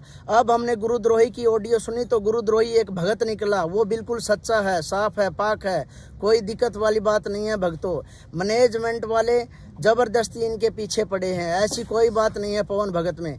और पवन भगत ने तो उनकी ऑडियो निकाल रखी है, मैनेजमेंट वाले तो मेरे भी पीछे पड़े हैं भाई इनका मर्डर करवा दें, हैं, क्योंकि मैं इनकी सच्चाई जानता हूँ। आज तक जिन भी भक्तों ने इनकी सच्चाई जानी है, उन्हीं भक्तों के इन्होंने पीले पर्चे निकाले हैं और लठ भी मार देते हैं, ये पीछे पड़ लेते हैं, उसका हर तरह से जीना हराम कर देते हैं। भक्तों, अब भी मालिक की दया से संभल जाओ, ज्ञान को आधार बनाओ। पवन भगत जी जो कह रहे हैं वो सब ठीक कह रहे हैं। भक्तों, गुरुजियों के साथ में ऐसे ऐसे वाक़े हुए हैं, जो बरवाला कांड के बाद, जो बरवाला थाने में मेरे सतकबीर गैरेज के ऊपर एक प्रिंसिपल गाड़ी की सर्विस करवाने आया था, तो वो भगत जगत था, वो बता रहा था भाई गैरेज के अंदर मैंने गुरुजियों के चित्र लगा रखे थे। वो चित्रों को देख के ये बोला, भले अरे मूर्खो, अब भी तुम इसको मानते हो? मैं कहा मानते नहीं है जी, ये हमारा भगवान है। तो बोला भगवान है? भले तुम कम पढ़े लिखे हो, अभी तुम्हारी बुद्धि है ना, विचार नहीं कर पाती, ये क्या है? भले इस भगवान, हाँ, भले इसको भगवान को मैं भी चेक करने के लिए गया था उसमें बरवाड़ा थाना में। भले हमारा दोस्त था एक प्रदीप जमोड़ी, गैंगस्टर है जो सुना है, उसका बाप है ओम प्रकाश, भले वो मेरा अच्छा मित्र है। और उसका मित्र एक डीएसपी था, जो शेखपुरे का वो जो डीएसपी था जिसने सुसाइड कर ली, वो उसका मित्र था भगवान दास। तो उसने उनको बताया भाई वो मेरे को बता रहे थे कि भाई अगर आपके गुरुजी अगर भगवान होते, कोई चमत्कार दिखाते, तो मैं उनकी परीक्षा लेके मैं उनका शिष्य बनने गया था। तो वो बोले ओम प्रकाश मेरे दोस्त ने मेरे को बुलाया, बोले आजा, जो वो रामपाल अपने आप को भगवान कहता था, वो अपने दोस्त की कस्टडी में है और फिलहाल बरवाड़ा थाना में है, आज उससे चल के बात करते हैं, आज भगवान से तेरे को मिलाते हैं। तो वो प्रिंसिपल बताया था, मैं गया था गुरुजियों को चेक करने, भाई तेरे को भगवान हो गए तो मैं वहाँ नाम दीक्षा ले लूँगा। तो बोले हम दोनों वहाँ अपने मित्र के पास पहुँचे, भगवान दास डीएसपी के पास। डीएसपी भगवान दास के पास जाते ही उन्होंने बोला भाई मिलवा उस रामपाल भगवान से। तो डीएसपी भगवान दास उनको वहाँ लोकत में ले गए गुरुजियों के पास में, और जाकर गुरुजी से बोले भाई ये रामपाल पूछ लो भगवान है कि नहीं है। तो उस भगवान दास डीएसपी ने ऐसे डंडा लेके और गुरुजियों की ऐसी ठोडी के नीचे मार रहा था, ऐसे खींच के, बोले बता भगवान है। लेकिन गुरुजी ने इतने हाथ जोड़ के ऐसे नहीं बोले, नहीं मैं कुछ नहीं हूँ। ऐसे अत्याचार हुए। फिर मेरे को भी थोड़ी सी चिड़सी हुई भाई, मेरे गुरुजियों के साथ में इनने अत्याचार ऐसे किए भाई, ऐसे गुरुजियों को मारा। तो फिर मैंने उस प्रिंसिपल को बोला, माँ प्रिंसिपल जी अब ये बताओ, चलो हमारे गुरुजियों के साथ में तो आपने भगवान दास डीएसपी ने, आपके दोस्त ने ऐसे उसको लाठियाँ मार दी गुरुजियों के ठोडी के नीचे, लेकिन अब ये बताओ उन दोनों को क्या परिणाम भुगतने हुए? बोले परिणाम क्या भुगतने? मैं ये बताओ पहला भगवान दास डीएसपी कहाँ गया? तो वो प्रिंसिपल बोला उसकी डेथ होगी। मैं ये बता डेथ कैसे हुई है? वो बोला डेथ तो उन्होंने अपनी सुसाइड कर ली भाई, गोली मार ली थी। कोई फाग वाला दिन गांव में कांड हो गया था और जिससे उन्हें 1-2 मर्डर और कर दिए थे गांव में। उसके बाद में वो हड़बड़ाया गया था, उसने अपने आप का रिवॉल्वर से गोली मार ली, सुसाइड कर ली। मैं अब दूसरे नंबर पे ओम प्रकाश का बता क्या असर हुआ? भले ओम प्रकाश तो जीवित है। मैं कहा जीवित नहीं, उसका फैमिली में क्या हुआ? भले ओम प्रकाश का जो लड़का प्रदीप जमौड़ी गैंगस्टर था, भले उसका एक प्रदीप काला ही गैंग का ही बंदा था, उसने उस प्रदीप जमावड़ी को, उसके लड़के को भी मार दिया और साथ में ही उसकी माँ को मार दिया। मगर देखो उसका भी घर उजड़ गया। मगर प्रिंसिपल जी अब नंबर आपका है भाई, आप भी गुरुजी परीक्षा लेने गए थे, दोनों को तो ये सबक मिल गया है। अगर आप अच्छी चाहते हो तो ज्ञान आधार पे गुरुजियों से समय याचना कर लो। अब तीसरा नंबर आप कहा, आपके साथ देखो अब क्या बनेगी।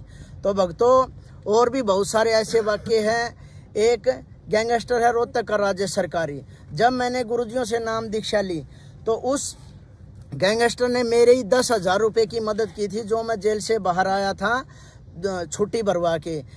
तो उस गैंगस्टर ने बोला नुले दीपू हमारे रोहतक एरिया का है तेरा गुरुजी, यार बोले तने कौन गुरु बनाया है? बोले इस तेरे गुरु का तो बोले अपना एक गैंगस्टरों में और उनका बच्ची था सर्कल का ही, बोले अपने बच्ची ने थप्पड़ मार दिया गुरुजियों का। रोहतक पेशी पर जावा थे उसमें जो गाड़ी में जाते हैं। तो मैं मखा भगत जी मखा मेरे भाई राजेश कोई बात को नहीं, गुरुजियाँ का थप्पड़ माँ साधु संत्या का चप्पल डले थप्पड़ लात गुस्से ये गाल ये बांडा, अगर मैं कोई दिक्कत वाली बात को नहीं। अगर मखा गुरुजियाँ का आदेश ये आ जाए भाई इस लड़के ने, इस गैंगस्टर ने मेरे को थप्पड़ मारा है, तो मैं मखा ये जो भगत है ना ये अपने परमात्मा के लिए कुछ भी कर सका है, जिसमें से मैं भी हूँ, कुछ भी कर सकूँ हूँ। लेकिन हम मर्यादा बंदे हैं भाई, कोई दिक्कत को नहीं, हमने कुछ नहीं कहा। मगर अगर इसके बच्ची के जो इमात वाले हैं इमातियों को भी देख लेंगे फिर तो, अगर गुरुजी आदेश देते। लेकिन गुरुजी ऐसा आदेश देते नहीं भाई किसी को लठ मारो थप्पड़ मारो गाली गलोच कुछ भी दो। लेकिन पता नहीं भक्तों ये कहाँ से ये लठबाज, ये गुंडे, ये बदमाश, ये बलात्कारी ये कहाँ से पैदा हो गए? जो गुरुजियों के मर्यादा में रहते हैं इनकी नज़र में वो तो भगत है ही नहीं। जो बलात्कार कर देता है वो भी भगत, डकैती मार देता है वो भी भगत, लठ मारता है वो भी भगत, बरवाड़ा कांड में बम फेंकने वाले भी भगत, 20-20 रुपए के काले कपड़े बांध के सर में वहाँ बरवाड़ा कांड में जो अत्याचार कर रहे थे वो भी भगत, सारे ही भगत हैं। लेकिन जो मर्यादा में रहते हैं गुरुजियों के वो भगत क्यों नहीं है? गुरुजियों ने बोला भाई ज्ञान को आधार बनाओ। हैं संगत के अंदर स्वांगी भी बहुत है, बहुत ज़्यादा स्वांग करने वाले मिलेंगे आपको। हंस और बुगले की पहचान भी बताइए गुरुजी, दोनों एक जैसे होते हैं लेकिन हंस कौन सा होता है बुगला कैसा होता है, सब कुछ बताया गुरुजियों ने। भक्तों आपकी आंखें कब खुलेगी? हर प्रकार से गुरुजियों ने ज्ञान दिया हमें भाई, आप इनको देखो, ध्यान से देखो, ज्ञान आधार से देखो, इनका आचरण देखो, बोलने चलने का व्यवहार देखो। अभी देखो भक्तों संगत में कितने मैटर जो उजागर हो रहे हैं, चोरी के हो रहे हैं, जारी के हो रहे हैं, बलात्कारी के हो रहे हैं, हर तरह के मैटर हो रहे हैं। कभी ये पीले पर्चे निकाल रहे हैं, ये सभी के सभी फर्जी निकल रहे हैं। किसी का पर्चा किसी तरह से निकाल देते हैं, किसी का किसी तरह से निकाल देते हैं, अपनी मनमानी चलाते हैं। और ये मंजू बहन से मैंने पूछा था, मगर बहन ये जो आश्रम के सेवादारों से अपने घर पे ले जाके काम करवाते हैं इनका क्या होना चाहिए? बोले भाई घर पे ये काम करवा हुआ है, ये बात तो गुरुजियों के आदेश को नहीं। बोले गुरुजियों के आदेश है, जो वांटेड भगत हैं, वांटेड भगत अपने घर के काम के लिए आश्रम के सेवादारों को ले जा सकते हैं। फिर मगर बहन जी मन ये बताओ, ना तो धर्मपाल वांटेड और ना वो वकील भगत जी वांटेड, ना ये वो कौन है वजीर और वांटेड, ये जो वांटेड नहीं है ये हमें अपने घर पे काम करवाने के लिए जाते हैं, ये क्या मैटर है? तो वो बोली ये बात तो गलत है भाई, मर्यादा तबार। मैं कहा मर्यादा तबार चले दीदी, इनके खिलाफ कोई एक्शन करो। लेकिन एक्शन कोई कुछ नहीं लेता, सभी एक ही थाली के चट्टे बट्टे हैं, क्योंकि सभी वहाँ पर आश्रम में इन्होंने अपने अपने आश्रम बांट रखे हैं, अपने अपने आश्रम बांट के, और ये जो भी दान धर्म का पैसा आता है ये अपने हिसाब से डिवाइड करते हैं, अपने गुंडे बदमाशों को पालते हैं। अपने भक्तों जो इनके चमचे होते हैं, जो भक्तों के भगत होते हैं, उन्हीं की देख रेख ये करते हैं उन पैसों से। और हर तरह से ये मान ले जो भगत मर्यादा में रहता है उसको बिल्कुल टॉर्चर करते हैं। जेल सेवादार जो भगत बोले जाते हैं, कुछ भगत भाई वहीं आश्रम में हैं जिन्होंने मेरे को भी बताया था दीपू आश्रम में ऐसे ऐसे अत्याचार हो रहे हैं। उन्होंने भी मेरे को अपनी सारी की सारी जो कमज़ोर बातें थी आश्रम के अंदर की, क्या क्या घटियापन करते थे, क्या क्या नहीं करते थे, उन्होंने सारी बताई। तो उन्होंने मेरे को बोला फिर मैं स्टैंड लूँगा तो क्या होगा। उन्होंने बताया था अगर आप स्टैंड लोगे तो आपके पीछे कोई नहीं खड़ा होगा, सिर्फ गुरुजी आपके साथ होंगे, क्योंकि ये डंडे भी मारेंगे, नो एंट्री भी करेंगे, आपको गुरुद्रोही भी बनाएंगे, आपको हर तरह से परेशान करेंगे। मामा कोई नहीं, अगर मेरे भगत भाइयों को फ़ायदा होता है तो मैं ये कुर्बानी देने के लिए तैयार हूँ। तो फिर मैंने जो प्रार्थना लगाई थी उसका परिणाम यह निकला था। प्रार्थना पहले तो मेरी ये थी, मैंने अपने गुरुजी देव से अपने मिशन की सबसे मुख्य सेवा मांगी थी, जो वो महेंद्र भगोड़े के पास जो सेवा है वो सेवा दास ने गुरुजियों से मांगी थी, जो प्रार्थना में लिखी थी। भाई मेरे को आश्रम की मुख्य सेवा चाहिए, यहाँ के मुख्य सेवादार जिम्मेदार ईमानदारी से सेवा नहीं करते और ये बहुत ज़्यादा गफलत करते हैं। तो इसी के दौरान महेंद्र भगोड़े ने मेरे साथ चालबाजी और ये षड्यंत्र किया। प्रार्थना गुरुजियों के पास गई नहीं, उससे पहले बसंत भगत जियों का फ़ोन आया राजेश भंडारी के पास। राजेश भंडारी ने मेरे से बात करवाई, दीपू फ़ोन आया हिसार से किसी भगत का बात कर ले। मैंने बात की तो वो बसंत बोल रहा था। बसंत बोला दीपू तूने गुरुजियों से क्या प्रार्थना लगाई है, आपको एक बार बताऊं। मगर प्रार्थना का लेखक ही मैं हूं, तो आप क्या बताओगे, आप मेरी प्रार्थना गुरुजियों के पास भेजोगे या नहीं भेजोगे। तो उसने कहा प्रार्थना तो आपकी भेज देंगे, लेकिन मैं आपको दीपू पहले ही सूचित कर रहा हूँ, जो सेवा आपको आश्रम में मिली है ना, आप उस सेवा से भी चले जाओगे। भक्तों ये बताओ गुरुजियों के पास गई नहीं है मेरी प्रार्थना। बसंत भगत जी ऐसे कैसे बोल सकते हैं, अकबर तेरे को जो सेवा मिली है उससे भी जाते रहोगे। लेकिन भक्तों ये सारा का सारा इन्हीं का मैटर है। ये जब चाहे जिसकी यस या नो, या इनको जो भी कुछ करना है इनके ही हाथ में है। गुरुजी ऐसे ये कुछ आदेश नहीं लेते, गुरुजियों के ऊपर तो ये खुद दबाव बना लेते हैं। गुरुजियों से तो अगर गुरुजी को इनको आदेश भी देते हैं तो ये तरोड़ मरोड़ करके अपना आदेश चलाते हैं, गुरुजियों का आदेश आगे नहीं चलाते। जैसे किसी भगत ने बताई थी, एक विकास सिंहपुरिया भगत जेल में था साथ, जो इन भक्तों में से मेरे को सबसे ठीक लगता था, जो एक कोई भी बात होती थी तो वो साफ साफ बताता था, एक भगत को गुरुजियों के पाले में छोड़ता था। तो वो कहते थे बोले दीपू जैसे ये संगत में तरोड़ मरोड़ के जो गुरुजियों का आदेश पेश करते हैं, तो वो भगत बता रहा था अगर गुरुजियों ने किसी भगत को आदेश दिया है अक बेटा आलू खा लो, तो भगत का कर्तव्य क्या बनता है, भगत की हिम्मत होनी चाहिए, गुरुजियों का आदेश है आलू कच्चा ही खा जाएं। लेकिन ये क्या करते हैं, गुरुजी आलू से बाई होती है, क्या हम भिंडी खा सकते हैं, तो गुरुजियों को मजबूरन कहना पड़ता है खा लो भाई अपनी चला लो हैं। तो ये ऐसे ही करते हैं, गुरुजियों का कोई भी आदेश आता है तो ये सिचुएशन के नाम पे उस आदेश को तरोड़ मरोड़ के पेश करते हैं संगत में, जिससे संगत भ्रम में फैल जाती है। संगत में मेरे को इन्होंने जेल के अंदर बताया था, बरवाड़ा आश्रम के अंदर ये मर्यादाएं थी, गुरुजियों का ऐसा आदेश था, ऐसे आदेश थे, वहाँ कोई माता या जैसे बहनें या भाइयों के साथ में 5 मिनट से ज़्यादा नहीं बात कर सकती, और कुछ देर तक ही मान ले 5-10 मिनट के आसपास ही मान ले नज़दीक खड़े रहते हैं।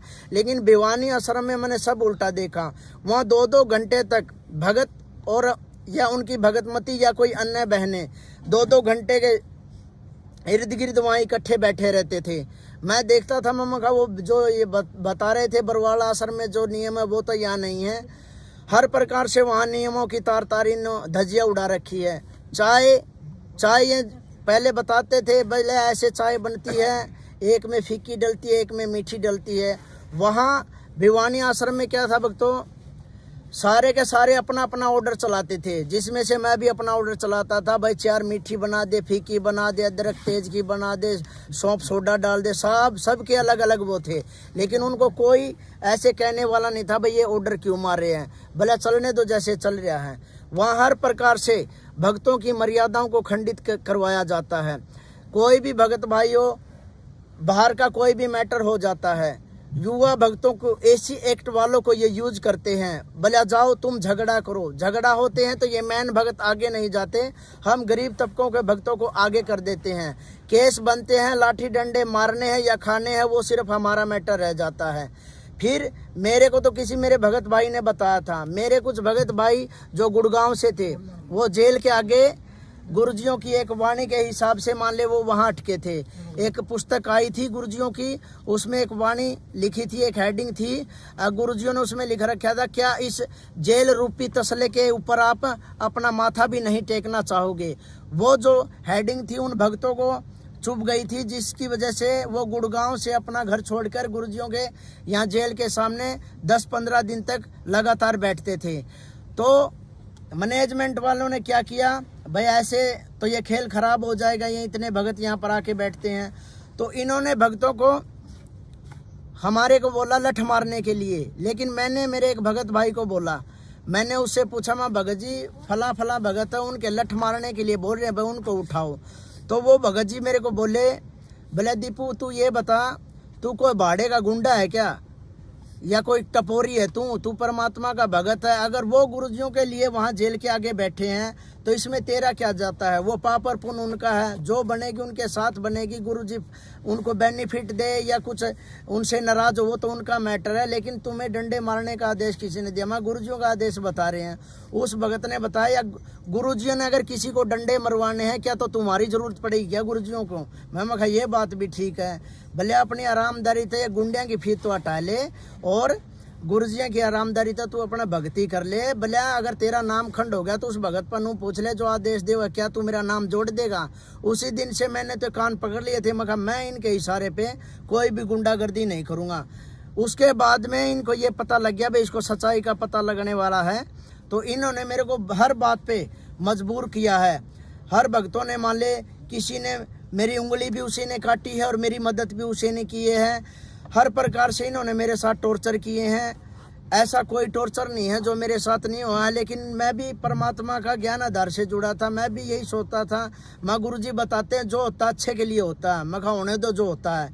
आज स्थिति यह आ गई है, परमात्मा की दया से सात संगति से मेरे को जुड़ना पड़ गया है, जिसमें से जो पवन भगत जी जो सात संगति को हैंडल करते हैं, इसमें ये क्या है, भगतजियों को गुरुजियों की ऑडियो ने गुरुद्रोही डिक्लेयर किया है, लेकिन गुरुजियों ने हमें ज्ञान भी दिया है। ज्ञान आधार से देखें तो पवन भगतजियों पे कोई बात सटीक नहीं बैठती है। इन्होंने ये सब का सब मैटर दबाव में गुरुजियों से करवा रखा है। बार बार अगर किसी भगत की झूठी शिकायतें लगाओगे तो गुरुजी यही कर लेते हैं, ले ठीक है वो मेरा भगत है, अपने आप हटेगा तो नहीं। ये परीक्षा इनकी भी है और भक्तों की भी है। अब ये तो हटे नहीं है, मैनेजमेंट वालों ने इनका देख लिया भाई दिन भर पड़ रहा सत्सेवकों का भारी होता जा रहा है, तो अब उन्होंने हर तरह से प्रयास कर रखे हैं भाई सात संगतियों को कैसे रुकवा जाए, इन भक्तों को कैसे मारा जाए, कूटा जाए, कुछ भी किया जाए। ये गुंडे लोग मैनेजमेंट वाले अपना हर प्रयास कर रहे हैं सात संगति को रोकने का। मेरे को भी मारने का इन्होंने प्रयास कर रखा है, लेकिन परमात्मा की दया से मैं जब दो रास्तों के बीच में अटक गया था तो मैंने गुरुजियों से प्रार्थना की थी, माँ गुरुजी मेरे को कोई एक रास्ता दिखा दो भाई जिससे मैं भी अपनी भक्ति अपनी सुचारू रखूं। मैनेजमेंट वालों ने मेरे पीले पर्चे निकाल दिए।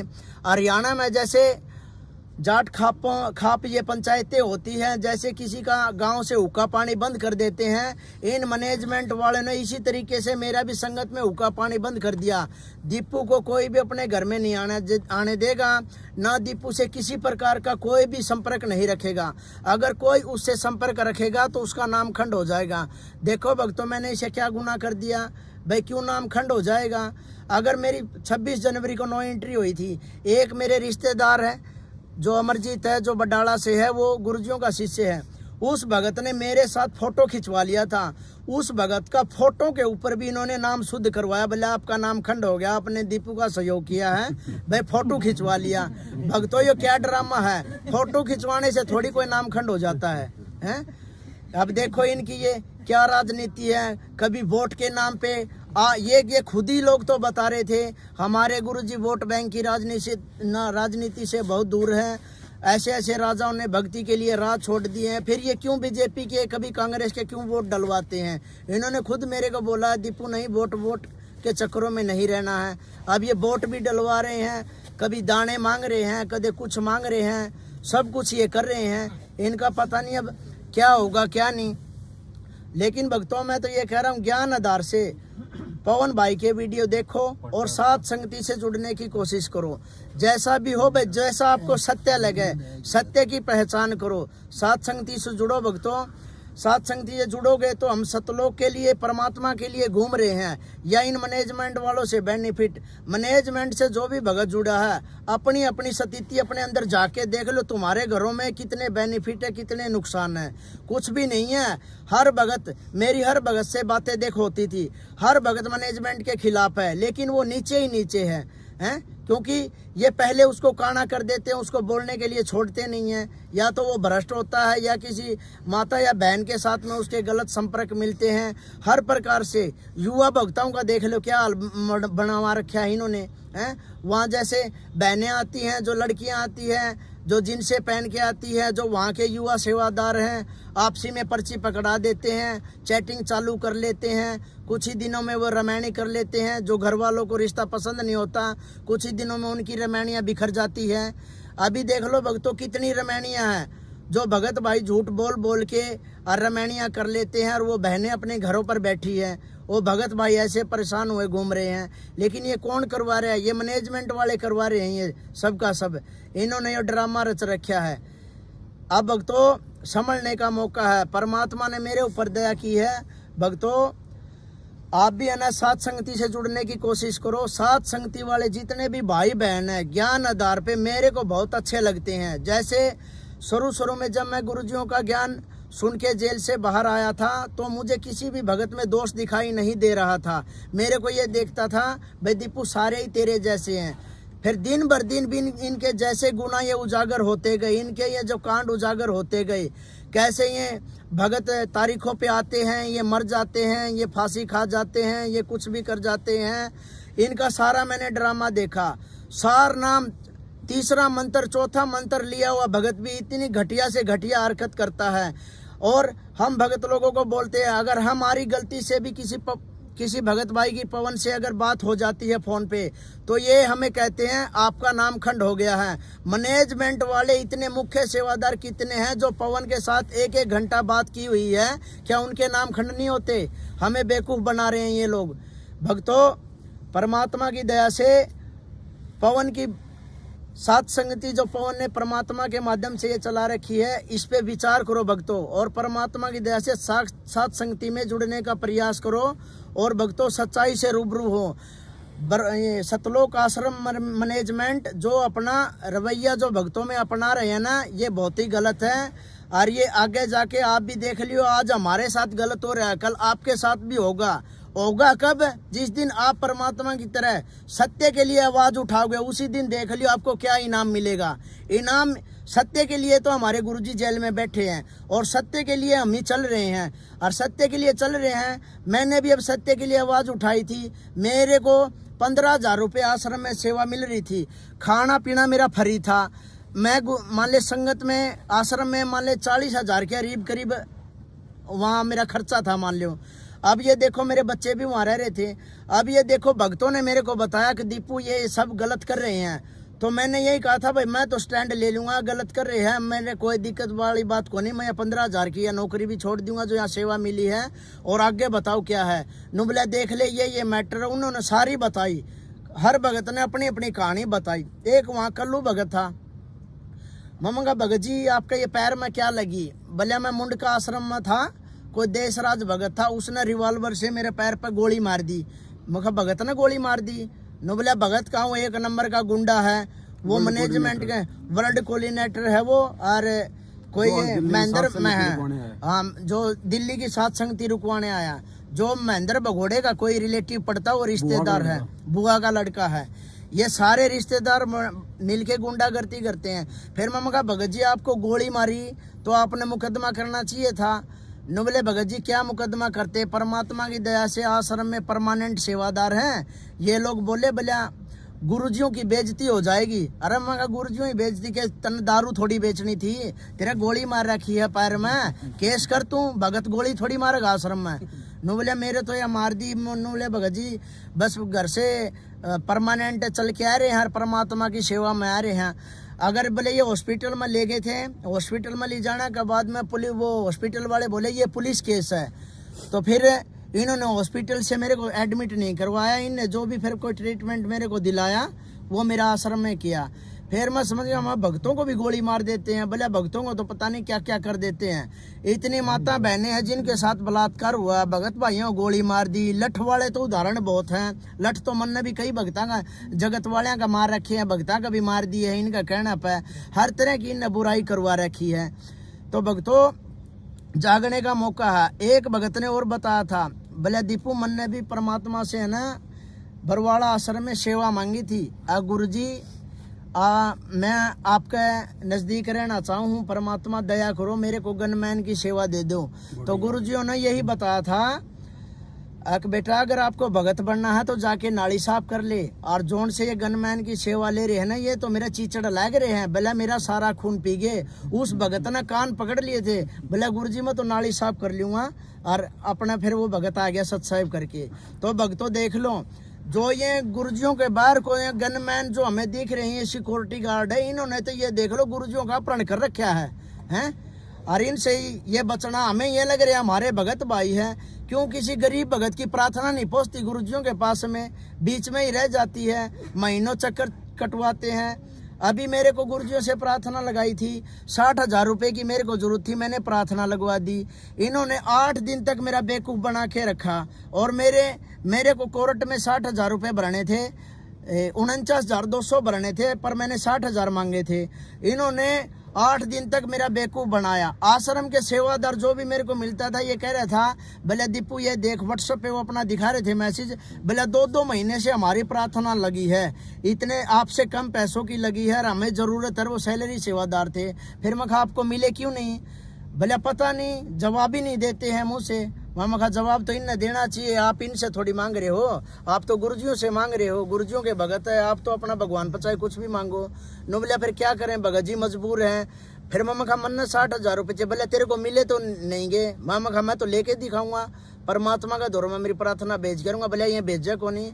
तो मन ने कहा मैंने जेल काट रखी है, पहला एप्लीकेशन CGM का लागेगी, फिर सेशन का लागेगी, हाई कोर्ट का भी लगेगी, सुप्रीम कोर्ट लगेगी, और राष्ट्रपति के पास में या प्रार्थना पहुंच के रहोगी, चमन कुकरे पुचाने पड़ो। तो फिर 8 दिन तक धर्मपाल ने मेरा बेवकूफ़ बनाया। देख दीपू मंजू दोरा तेरी प्रार्थना भेज रखी है, फ़ोन मिला के मेरे को दिखा देता, फ़ोन जो मंजू ने बंद नंबर कर रखा है उस नंबर पर फ़ोन कर देता कि देख दीपू मंजू बेटी का नंबर बंद आवा है। मैं कहा मंजू बेटी का जो आपकी बेटी है उसका नंबर बंद कैसे आऊगा, अंतर्राष्ट्रीय सेवा की वह जिम्मेवार सेवादार है, हर एक जिम्मेवार सेवादार, ये जिम्मेदार सेवादार यो आश्रम का यो मैन नंबर बंद को नहीं कर सका क्योंकि इस पर प्रार्थना ज़्यादा हुआ है। भले देख बंद है। फिर भले हम अगर मंजू जवाब दे तो बेबी का दौरा भेज दें, भले किसी तरीके तो भेजा। मैं कहा कोई बात नहीं भगत जी मैं बात करता हूँ। थोड़ी ही देर 8 दिन बाद की बात है, फिर मैंने भगत से एक से बाहर से फ़ोन लिया, मंजू का नंबर लिया। मैं कहा मंजू दीदी का नंबर दे दो, मैंने उससे बात करनी है। फिर मैंने मंजू दीदी से बात की। मंजू दीदी से बात करते मंजू दीदी के पास मैंने प्रार्थना की, पूछी माँ दीदी ऐसे ऐसे आश्रम के जिम्मेवार सेवादारों के मैंने गुरुजियों के पास 60,000 रुपये की प्रार्थना भेजी थी, बहन उसका क्या रहा। भले दीपू क्या प्रार्थना थी। माँ दीदी आपके पास जी प्रार्थना आ रही है तो पूछो क्यों हो, क्या प्रार्थना थी, मैंने लिख के दे रखी है। तो वनोली भाई चल तू दोबारा लिख के बता दे। तो मैं समझ गया इसका तो इन प्रार्थना भेज नहीं रखी, तो मैंने दोबारा फिर भिजवाई, लिखवा दी उसका तो प्रार्थना मंजू के पास में। फिर मंजू बोली पहले ये प्रार्थना आपको किसके माध्यम से भेजी थी। मैं कहा धर्मपाल भगजिया को दी थी मैंने। तो भले अच्छा चलो भले ठीक है दीपू मैं करूँ तेरी प्रार्थना। फिर मंजू ने जो प्रार्थना करी, जो इनका सिस्टम है उसके हिसाब से देखा भैया रुकने वाला तो है नहीं, तो मंजू ने 4 घंटे में यस का मैसेज दे दिया प्रार्थना का कि दीपू की प्रार्थना मंजूर हो गई है, 60,000 रुपये वो लेस का है। तो देखो भक्तों 8 दिन तक मेरा धर्मपाल और ने बेवकूफ़ बनाई रखा, और फिर मंजू के पास फ़ोन करते 4 घंटे में मेरी प्रार्थना हो गई है। ये देखो इनका ये कैसे जाल है। जितने भी वहाँ सैलरी सेवादार है, अगर उनकी प्रार्थना गुरुजियों से कुछ पैसे या लेने की है या उनका कुछ दिक्कत हो जाती है, उस प्रार्थना के लिए 2-2 महीने के लिए चक्कर मरवा देते हैं। लेकिन एक भगत छोटी मोटी बात पर अगर अपनी भगतमती को थप्पड़ मार देता है ना, तो उसकी 5 मिनट के अंदर गुरुजियों से प्रार्थना लग जाती है और उसका जोड़ा तेरी नो एंट्री होगी, तना भगतमती का मारे उनकी नो एंट्री कर देते हैं। तो भक्तों ये देखो, इन जब अपना कांटा निकालना हो तब तो इन ये प्रार्थना 5 मिनट में हो जाए। और किसी भगत भाई को कुछ अड़चन होती है तो प्रार्थना 2-2, 3-3 महीने तक भगत जवाब मांगता मांगता थक जाता है, लेकिन ये लोग अपनी बकवास करना बंद नहीं करते। तो भक्तों अभी आपसे मान ले फिर हाथ जोड़ के प्रार्थना है, जितना भी हो सके सत्सेवकों का वीडियो देखा करो। सत्संगति में भाई बहनों के जो वीडियो आते हैं, मैसेज आते हैं, ज़्यादा से ज़्यादा देखा करो। आपको हर बात का पता है भाई, मैनेजमेंट से मेरे को पता है आप लोग कितने दुखी है। हरियाणा से कितने भक्तों के मेरे पास फ़ोन आते हैं, दीपू ये बन रही है। और मैंने उनको यही कहा है भाई, अगर सत्य का मार्ग से जुड़े हो तो परमात्मा की दया से सत्य भी तो बोलना सीखो। ना तो तुम्हें सत्य का पता और ना तुम्हें साहिब का पता नहीं इस भक्ति मार्ग में तुम आ क्यों गए हैं। अगर आप सतलोक भी जाओगे शरीर तो छोड़ना पड़ेगा, तो इनसे डरना कैसे है। इन लोगों ने क्या है आगे अड़ा के मेरे को भी मिसयूज कर दिया, ये मेरे को आगे कर दिया। चलो ठीक है, परमात्मा ने मेरे को तो अपने पाले में ले लिया भाई, मैं सत्सेवकों से जुड़ गया हूँ। लेकिन आपका क्या हुआ भक्तों, आपके लिए तो आवाज़ उठाई थी और आप ही अब पीछे हट रहे हो। पता आपको सब कुछ है भाई, मैनेजमेंट गलत कर रहा है, गुरुजियों के जो रिश्तेदार हैं ये सब गलत कर रहे हैं, कोई किसी का नहीं है। मंजू के पास कोई घर पे प्रार्थना लेके जाता है तो उसको मंजू जवाब देती है, भाई पानी में रह के मगर मस्त बैर ना करे, तने मरवा के फेंक देंगे, तू अपनी भक्ति कर ले। तो फिर भगत जाओ कि न प्रार्थना लेके जेल के अंदर किसी माध्यम से प्रार्थना भेज नहीं देते। जेल प्रशासन भी इन्हें खरीद रखा है, चारों तरफ से इन्हीं के हवलदार खड़े हैं, गुरुजियों के पास प्रार्थना नहीं जाती। मैंने भी कई सारे प्रयास कर लिए गुरुजियों के पास प्रार्थना भेजूं, लेकिन निकम्मों ने इतना टाइट माहौल कर रखा है, सारे तरफ से अपनी डी बना दी इन्होंने। जेल में भी गुरुजियों के पास कुछ मैसेज जाता ही नहीं है। अब जब गुरुजियों ने बोला भाई भगत दीपू की नो एंट्री कर दी है और निकम्मे को गेट से बाहर बिठा दो, इसको कुछ भी देने की जरूरत नहीं है, तो मैं मेरे गुरुजियों का आदेश पे मैं गेट के बाहर बैठ गया। भक्तों मेरी नो एंट्री होती है, मैं ठीक है। मेरे गुरुजियों ने ये बोला है भाई दीपू की नो एंट्री हो गई है और इसको निकम्मों को गेट से बाहर बिठा दो, तो मैं गेट से बाहर बैठ गया। उसके बाद में भक्तों भूखा तिसाया मैं 8 या 9 घंटे गेट से बाहर बैठा रहा। उसके बाद में मैनेजमेंट वाले आते हैं, मेरे सामने हाथ जोड़ते हैं, दीपू गलती बन गई है, ऐसा कर तू आश्रम के अंदर चल। भक्तों ये बताओ, जब गुरुजियों ने नो एंट्री करी है तो मैनेजमेंट वालों का क्या महत्व बनता है भाई, मेरे को अंदर बुलाएं वो हैं। फिर उनको पता है मैनेजमेंट वालों की ये नहीं मान रहा भाई, अब यही कह रहा है भाई मैं गुरुजियों का आदेश मानूंगा तभी अंदर जाऊंगा, पहले मेरी माफी होगी। फिर मेरी एक 7 रोड की लीलम बहन है, मैनेजमेंट वालों ने उसका फ़ोन करवाया, जिससे 3-4 महीने से मेरी बातें बंद हो रही थी। मैनेजमेंट वालों ने फ़ोन करवा के लीलम बहन ने, जो मैं जिसको अपनी माँ से भी बढ़ के मानता हूँ, उस लीलम बहन ने मेरे ऊपर दबाव दिया, भाई तू गेट के आगे से उठ ले। मैं कहा बहन गुरुजियों ने एंट्री करी है और गुरुजियों ने वाणी भी बोल रखी है भाई, जो गुरु वचन पर डट गए कट गए फंद 84 के। और फिर गुरुजी ने कहा द्वार धनी का पड़ा रहा धक्के धनी के खा, 100 काल जग जोड़ी पर द्वार छोड़ के ना जा। मैं कहा जब मेरे गुरुजी ने गेट तक बाहर बैठने की कहा है, मेरे तो घर जाने की तो कहा मैं तो यहाँ जब बैठा हूँ।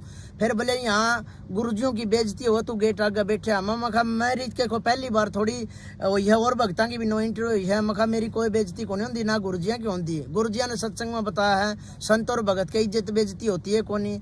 फिर मैं कहा बहन आज वो भाई और बहन वाला कोई मैटर नहीं है, आज मैं ऐसा शिकंजा में फंस के खड़े हो गया हूँ, षड्यंत्र का शिकार हो रहा हूँ, एक भगत और भगवान का मैटर चल रहा है यो। और मैं कहा बहन इसमें मैं तेरी कोई भी बात को नहीं मान सकता, आज तक ऐसा कोई मान ले कहना नहीं था जो मैंने मेरी दीदी का कभी मोड़ा हो, मैंने कभी तेरा कोई कहना मोड़ा नहीं। लेकिन आज बहन और भाई वाला मैटर ही नहीं है, भगत और भगवान का मैं तेरी बात नहीं मान सकता।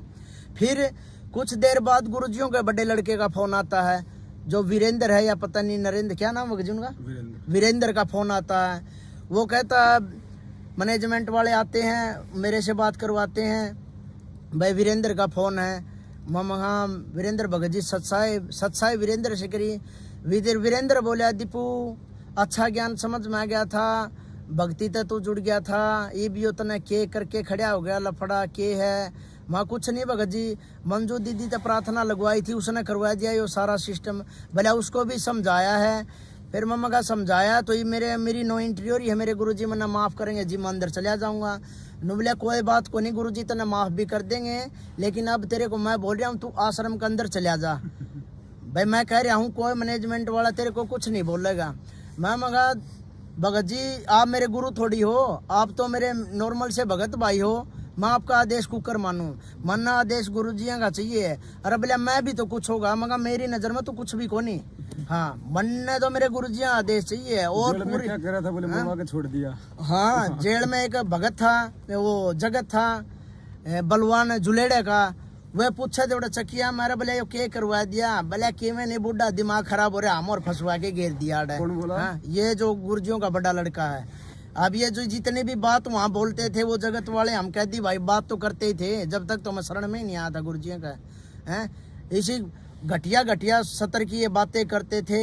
ये जितने भगत थे जे गुरुजियों का केस में फंस तो गए थे, कुछ भक्तों ने छोड़ के जिनके जुगाड़ नहीं थे, जो गुरुजियों के रिश्तेदार थे, सारे ने अपने पैसों का बलबूते पे, जो अन्य कैदी थे जेल के गैंगस्टर थे, उनके पास अपनी जजों से सेटिंग करने के लिए, नाम कटवाने के लिए पैसों में सेटिंग करते घूम रहे थे। लेकिन परमात्मा ने ऐसा होने नहीं दिया, एक भी नहीं निकलने दिया इनमें से। नहीं, इनने पूरी सेटिंग करने के लिए पूरे हाथ पैर मारे थे, चाहे कितने लाख रुपए में बात हो, हमने इस मैटर तक छूटना चाहिए, लेकिन परमात्मा ने एक भी नहीं निकलन दिया। सब बचन एक नंबर के बकवासी भगत थे, ये डोंगी थे। गुरुजी कहते हैं ना भाई भक्ते में यहाँ स्वांग करने वाले आपको बहुत मिलेंगे, ऐसी बात नहीं थी। सारे तो निकम्मे नहीं थे, कुछ भगत उनमें ठीक भी थे और कुछ बिल्कुल ही गए गुजरे थे, जिनको कुछ मतलब ही नहीं था भक्ति से। कोई कुछ कह रहा था, किसी का थोड़े बहुत लठ लाग रहे थे, वो उड़ा कवा था भाई आगे भले बरवाला आश्रम में खीरे नहीं खावांगे, चल 84 में सूर बन के गू खाना पड़ जियो, बोले खीर नहीं खावांगे महाराज जिया की। ऐसी ये टोपी करे थे, क्या के भगत हैं बॉस। कभी इनकी देखता उड़ा है, कभी दाल पर रोड़ा कर लेते थे, कभी किसी चीज़ पर झगड़ा कर लेते थे, कभी किसी चीज़ पर झगड़ा कर लेते। लेकिन मेरे एक भगत भाई वो विकास सिंहपुरिया, उसने बताया बोले दीपू जो ये भीड़ देख रहा है ना, ये एक जो भगवान का भगत हुआ है, ये वो भगत को नहीं। मगर फिर कौन हुआ भगत? बोले भगत वैसे मैं भी नहीं हूँ, बोले एक भगवान का जो भगत होता है ना, और जिस अंडरवियर को जिस कच्छे को पहन के नहाता है ना, भले ये उस भगत के उस लेवल के भी नहीं है, भले ये सब बकवासी हैं। मैं मगा ठीक है, आहिस्ता आहिस्ता मन ने भी उन्हें परीक्षण करना शुरू किया। उनमें से आधे से ज़्यादा तो बगैर मतलब की भीड़ हो रही थी, जिन्होंने कोई मतलब नहीं था गुरुजियों से, जो एक दूसरे पर कमेंट बाजी, गाली गलौच, जिनका बहुत बोल रहे थे हम सारनामी हैं, बहुत घटिया सतर था। और अब भी मैंने तो देखा है सारनामी, इन्हें सारनाम बांट दिया है जितने युवा भगत आश्रम में, और ये और जो बड़े जो बुजुर्ग भगत हैं, इनका सभी का घटिया आचरण है। गंदे गंदे कमेंट करते हैं, गंदे गंदे युवा भक्तों को चुटकुले सुनाते हैं, बहुत सारा मान ले घटियापन है। एक नंबर के झूठ बोलते हैं, फोनों पे झूठ बोल देते हैं, इनको रिकॉर्डिंग सुनाते हैं तो ये बकवास करते हैं, नहीं तू झूठ बोल रहा है, और रिकॉर्डिंग में साफ है। अगर देखो माफिया मांग रहे हो और आप ही मना कर रहे हो, हर प्रकार से इनका घटिया लेवल है। ये एक आने की भी भगत नहीं है, ये बकवास बहुत ज्यादा कर रहे हैं। गुरु जी मांग रहे थे एक बार धर्मपाल बलवान और कंडेला, हाँ ये सारे माफी मांग रहे थे। ये बलवान था, ये मास्टर जी जो बालक गांव का है, इन्होंने मेरे से पहले तो गलती करी, और गलती के ऊपर मैंने जब इनको स्टैंड लिया, धमकाया, तो फिर उन्होंने फ़ोन पे मेरे से माफ़ी मांगी, जो मेरे पे बकायदा अब भी रिकॉर्डिंग पड़ी है। जो मैनेजमेंट का मुख्य सदस्य भी माना जाता है, वो भी कोई ना कोई पद है उसका वहाँ पर। और फिर उन्होंने मेरी मीटिंग के अंदर मेरे को बुलाया, तो मीटिंग के अंदर उन्होंने सभी ने अपनी अपनी गलती पूछी, मैंने सभी की गलती बताई, तेरी ये गलती है, तेरी ये गलती है। जब उस मास्टर जियों का नंबर आया तो वो धर्मपाल बोले बोले मास्टर की क्या गलती है? मास्टर जी ने जो गलती की थी ना, इन्होंने माफ़ी मांग ली है। तो मास्टर जी मीटिंग के अंदर साफ तौर पे मना कर गया, मैंने इससे कोई माफ़ी नहीं मांगी है, ये झूठ बोल रहा है। मामा का झूठ कहाँ बोल रहा हूँ भगत जी? मामा का झूठ तो आप बोल रहे हो। एक तो उम्र के हिसाब से आपका याद नहीं रहता हो, अकबर मन ने कोई बात कही है फ़ोन पर दीपू तो मेरा याद को नहीं। एक आप जानबूझ के बॉलीवुड मेरे को बना रहे हो, तो भगत जी ने बोला नहीं आप पे क्या प्रूफ है। तो मीटिंग के अंदर मैंने वो बाकायदा रिकॉर्डिंग सुना दी, जिस रिकॉर्डिंग में बलवान मास्टर ने मेरे से माफ़ी मांगी है। उसके बाद में कुछ भक्तों के मेरे पास फ़ोन भी आया, दीपू ऐसा क्या मैटर कर दिया जो बड़े बड़े भगत तेरे से माफ़ी मांग रहे हैं, वहाँ गलती कर रहे हैं बड़े बड़े, ये उम्र में बड़े ही न, बेरा तो गदी का भी को नहीं, क्या का नहीं बेरा ही न, तो हैं सारे एक नंबर के झूठे हैं या चोर हैं, फालतू में पेट्रोल फूका गाड़ियाँ का ही न, कुछ मतलब को नहीं, और फिर झूठ बोल रहे हैं। फिर ये नुको अब भी हमें मीटिंग के अंदर बैठे हैं, भले अब भी हमें तेरे पे विश्वास नहीं है, मीटिंग के अंदर बैठे थे माँ क्या विश्वास नहीं है, भले ये तेरा फ़ोन दे, भले अब भी तूने फ़ोन रिकॉर्डिंग पे लगा रखा होगा। फिर मम्मा का भगत भाई बैठे हैं, कोई आप यार दारू थोड़ी बेचा है, परमात्मा की चर्चा कर रहा हूँ, दे रिकॉर्डिंग, तेरे दिक्कत के डर किस बात का है, भले नहीं तेरे ऊपर विश्वास नहीं है। फिर मगा विश्वास तो तू भगवान पे करे, मेरे पे क्यों करा है, भले नहीं ये फ़ोन दे, मगा फ़ोन मेरा है, मेरी इजाज़त के बगैर फ़ोन का हाथ ना लगाइए। तो भक्तों उन्होंने फ़ोन का हाथ नहीं लगाया। उसके बाद में भक्तों इन जो भी मेरे साथ अत्याचार इन्होंने करने थे वो सभी इन्हें कर लिए हैं। 9 एंट्री मेरी कर दी है, 9 एंट्री के बाद इन मैं बाहर भी काट दिया हूँ। अब उसके बाद में इन्होंने मेरा ठगी का पर्चा निकाल दिया है। मैं मेरे सातरोड़ गांव में गया था, एक मेरा संदीप है भगत भाई, जिनसे अक्सर मेरा आना जाना रहता था। कभी कभार मेरी भगतमती अपने घर पे चली जाती थी तो हो सकता था मैं भंडारा भी उनके घर करूं। तो मेरा इतना प्रेम था उनके साथ में, मैं उनसे वैसे ही मिलने गया। तो वैसे मिलने गया, किसी भगत के घर पे जाऊंगा तो वो चर्चा भी करेगा, कुछ क्वेश्चन भी करेगा, मेरे को उनका जवाब भी देना पड़ेगा। उसके घर से आते ही इन्होंने मेरे पास राजेश शिवानी का फ़ोन करवाया, अक दीपू तू क्यों भगतों के घर पे जाता है। मैं कहा भाई भगत भाइयों का तो घर में जाऊंगा, जिन तक मेरी सच्चाई है, दिक्कत की है। तो राजेश शिवानी ने बोलिया भाई तू भगता का घर ना जाया कर। मैं कहा भाई भगता घर जाऊंगा। फिर बोले ये तेरे पीले पर्चे काट देंगे। मैं कहा मेरे चाहिए पीले पर्चे काटो, चाहिए काले काटो, मना कोई मतलब को नहीं है। और मैं कहा भगता का मैं क्यों जाऊंगा, किसी भगत गला मेरी सच्चाई बच्ची है तो मैं उसका जाऊँ हूँ, नहीं मैं किसी भगत भाई को तो थूकने भी को नहीं जाऊँ। कोई इतनी मरोड़ करे तो कि दीपू तू यहाँ ना आइए, मन ने मेरे गुरु जी ही जरूरत है, किसी भगत भाई की कोनी। लेकिन 6 मिनट की राजेश शिवानी की रिकॉर्डिंग है मेरे पास, उसने जो बोला वो सारा रिकॉर्ड है। बोला देख लिए दीपू मैं तो तेरे को समझाऊँ, आगे तेरे पीले पर्चे काटेंगे। माँ पीले पर्चे काटो चाहे काले काटो, मामा का मन ने कोई मतलब को नहीं। बार बार मेरे पर दबाव दे हुए हैं, अब तू आश्रम के अंदर आ जा दीपू, गुरुजिया से तेरी माफ़ी करवा देंगे। मैं इन्हें साफ यह बात कहूँ, अरे मैंने को गाँ थोड़ी काट दी, मेरी क्या की माफ़ी करवाओगे तम, मैंने गलती है को नहीं करी, मैं माफ़ी क्यों मांगू।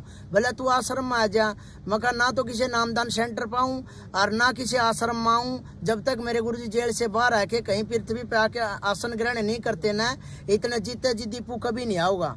नो बोला पक्का अटल इरादा तेरा, मखा मन्नत बोल दिया, साफ है मेरा ये और फाइनल फैसला, मैं नहीं आऊँगा कभी भी। अब ये बार बार मेरे पर दबाव दे रहे, बोले छोटी प्रार्थना दे लिख के। मामा का प्रार्थना में लिखित में देता है को नहीं, गुरुजी ने बोल रखा है अगर आप जोत का दंडवत प्रणाम करोगे, वो भी मैंने सब सुना है, तो मैं मेरी जोत का दंडवत प्रणाम करूँ हूँ और मैं मेरे गुरुजी पर मेरी माफ़ी मांगू हूँ। आगे अगर मैं कहीं पर गलत हूँगा तो गुरुजी इतने भक्तों के घर पर जाके प्रकट होकर गुरुजी कुछ ना कुछ बोलते हैं, मैं अपनी गुरुजी मेरे पास आऊँगे, मैं अपनी समय याचना कर लूँगा गुरुजियों से, गुरुजी मेरे से गलती बन गई, क्या मैटर है, गुरुजी मेरे को अपने आप समझा देंगे। लेकिन मैं तुम्हें झूठों के बीच में मैं नहीं आऊँगा। मेरे गुरुजियों ने मेरे को ज्ञान दे रखा है, मैं तो मेरे घर पे मेरे पाछू यज्ञ करूँगा, मेरे गुरुजियों को भोग लगाऊंगा, मेरे घर को ही मिनी सतलोक बनाने की पूरी कोशिश करूंगा गुरुजियों की मर्यादा में रहते हुए। लेकिन मैं तुम झूठे गुंडे बदमाश चोर बलात्कारी हर प्रकार की क्वालिटी तुम्हारे अंदर है, मैं तुम्हारे बीच में नहीं आऊँगा। मैंने तो मेरे जैसे भगत भाई चाहिए हैं जो साफ सुथरे हैं, पाक है। छोटी मोटियाँ कमियाँ सभी के अंदर है, लेकिन तुम्हारे जैसी बड़ी बड़ी कमियाँ सत्सेवकों में नहीं है। तुम्हारे अंदर तो कितने देख लो, जो मोटे मोटे पदों पर बैठे हैं, बलात्कारी भी भगत है, और भले इतना एक नंबर का यो तो भगत है, चोर भी भगत है, ठग भी भगत है, आश्रम का सामान बेचने वाला भी भगत है। हर प्रकार के जो चोरी डकैती जो भी निकम्मे काम करते हैं वो सारे भगत है, लेकिन जो मर्यादा में कोई रहता है वो भगत नहीं है। भक्तों, परमात्मा की दया से बार बार आपको यही बता रहे हैं, सत सेवकों से जुड़ने की कोशिश करो। ये भाई भगत भाई और बहनें, इनका बहुत अच्छा आचरण है और परमात्मा को भोग लगाते हैं। आगे आने वाले समय में परमात्मा का इसी तरह से हर घर में परमात्मा की सत्संगति होगी और परमात्मा का इसी तरीके से भोग लगेगा। 6 या 7 साल के अंदर हरियाणा सतलोक आश्रम मैनेजमेंट का यह बुरा हाल है जो मेरे को देखने को मिला है। लठबाज, गाली गलौच, बहनों के साथ में बलात्कार, चोरी जारी, सब रिश्वतखोरी इनके अंदर सब वो है। परमात्मा कभी तो अब ये देखो पुलिस का सहारा लेने लग गए हैं, लेकिन भक्तों परमात्मा ने तो यही बताया है भाई अपना यहाँ कोई नहीं है। आज देखो इन्होंने जो आर्य समाजी हमारे साथ बर्ताव कर रहे थे, आज सत्सेवकों के साथ में हरियाणा आश्रम के जो ये मैनेजमेंट वाले हैं सतलोक आश्रम के, ये कर रहे हैं। भगत भाइयों को पीट रहे हैं, बहनों को पीट रहे हैं, बहनों को ऐसी गंदी गंदी गालियां देते हैं, शराब पी पी के ये आते हैं और भक्तों को लठ मारते हैं। क्या हमारे गुरुजियों ने यही सिखाया है क्या? भक्तों आप तो मेरे से बहुत पहले जुड़े हैं, 7 साल हो गए मेरे को हमारे गुरुजियों के सत्संग सुनते हुए। हमारे गुरुजियों ने कभी भी ऐसी शिक्षा नहीं दी है अब मेरा भगत कोई गाली गलौज करेगा या मेरा भगत कोई लठ मारेगा। आप तुम्ही ने तो बताया है कोई भी कांड होता है, कोई भी झगड़ा होता है, गुरुजी तुम्हें एक बात बोलते हैं, गेट पर ताला और हाथ में माला। तो यह आश्रम में बम कौन पड़वा हुआ है? ये सब फर्जी महेंद्र भगोड़ा के आदेश है। गुरुजी ऐसा कोई आदेश नहीं देते। मैंने तो आज तक गुरुजियों का आशीर्वाद भी नहीं लिया है। जो कुछ भी आपने ही बताया है, जो पुराने भगत है, जो सेवक हैं, उन्हीं ने बताया है। कुछ बहनों ने मेरे को बताया है कि दीपू ऐसे होता था आश्रम में, कुछ पुराने भक्तों ने मेरे को बताया है और गुरुजियों का मैंने ज्ञान सुना है। आज तक मैंने तो गुरुजियों से आशीर्वाद भी नहीं लिया है। जो कुछ भी बताया तुमने ही बताया है और मैंने तुम्हारी बात पे स्टैंड लिया है और तुम्हारी बात पे स्टैंड लिया है। जब मैं सत्य के मार्ग में चला हूँ, जो इनाम मेरे गुरुजियों को मिले हैं आज वो हमें सत्सेव को भी सभी को मिल रहे हैं, दीपू को भी वही इनाम मिला है। तो भक्तों परमात्मा की दया से दीपू भगत जी आपसे हाथ जोड़ के प्रार्थना कर रहे हैं। मेरे सभी भाई भगत बहनों और भाइयों से हाथ जोड़ के प्रार्थना है, जितना भी हो सके साथ संगति वालों के वीडियो देखो और परमात्मा की दया से साथ संगति से जुड़ने की कोशिश करो। आज के इस साथ संगति में दीपू पहली बार आया है, जहां लुधियाना की साथ संगति थी।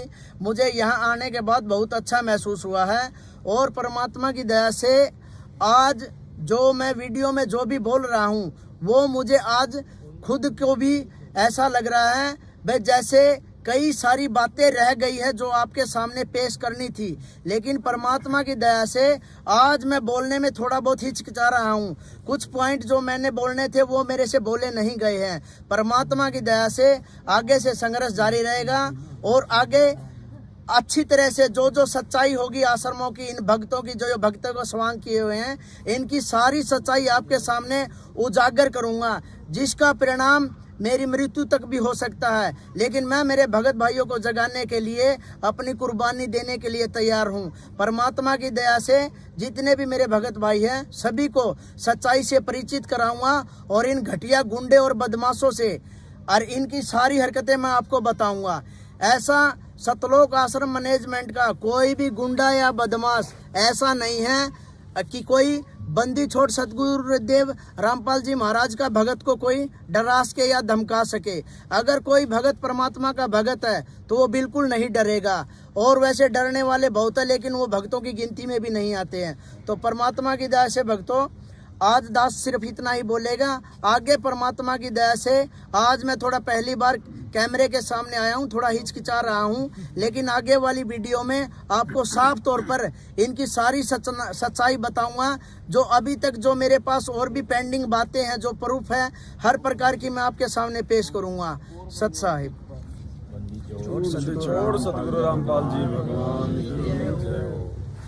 सच्चाई भाई और बहनों, दया परमपिता परमात्मा की। भाई और बहन अपने भाई बहनों के लिए देखो ये ठंडा ले आए हैं, रात्रि का समय है, कितनी सेवा कर रहे हैं परमात्मा के बच्चों की, क्योंकि इनको पता है कि ये पृथ्वी के ये असली यौगिक हैं, ये असली साधक हैं और इनकी जितनी सेवा की जाए उतना ही कम है, क्योंकि ये ज्ञान समझ चुके हैं परमपिता परमेश्वर जी का। तो पुण्यात्माओं, आज आपको दीपक भाई ने बहुत सारी बातें बताई हैं और ये मैं भी मानता हूँ कि आज ये पहली बार जो है ये लाइव आ रहे हैं। हालांकि लाइव नहीं, हम लोग ये वीडियो बना रहे हैं, बाद में हम इसको लाइव चलाएंगे। तो पहली बार में थोड़ा सा मतलब आदमी के अंदर थोड़ी सी हिचकिचाहट होती है, लेकिन आप जी रोजाना 8:30 बजे लाइव जुड़े। दास का जो फेसबुक पेज है पवन दास इज लाइव, फेसबुक पे जाएंगे आप, अंग्रेजी में लिखेंगे पवन दास इज लाइव, दास का फेसबुक पेज आ जाएगा, आप उसको फॉलो करें। रोजाना रात्रि 8:30 बजे, हम दिन में भी लाइव आने का प्रयास करेंगे बीच बीच में, लेकिन रात्रि 8:30 बजे अब हम रोजाना लाइव आने का प्रयास करेंगे। दास नहीं आया तो दीपक भाई लाइव आएगा, या कभी कजोड़ भगत जी लाइव आएंगे, कभी और लाइव आएगा। रोजाना आपको 8:30 बजे हम कोशिश करेंगे कि 1 घंटा 2 घंटे का लाइव दिखाएं, आपको सच्चाई से रूबरू करवाएं। बहुत सारी बातें हैं जो आज आपको नहीं बता पाए हैं, ऐसे ऐसे किस्से हैं जो गुरुजी के साथ में जो घटनाएं घटित हुई हैं, उससे आपका विश्वास भी बढ़ेगा, उससे आपको हकीकत का भी मालूम पड़ेगा।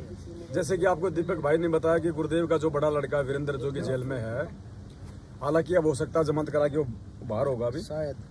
जब उसके पड़ने लगे लठ, तो जो जगत वाले उसके साथ में थे चक्की में, तो जगत वालों को कह रहा था कि इस बुड्ढे ने तो हमारा जीवन बर्बाद कर दिया, गुरुजी के लिए कि इस बुड्ढे ने तो हमारा जीवन बर्बाद कर दिया, फालतू में माना है अड़े लाके पटक दिया।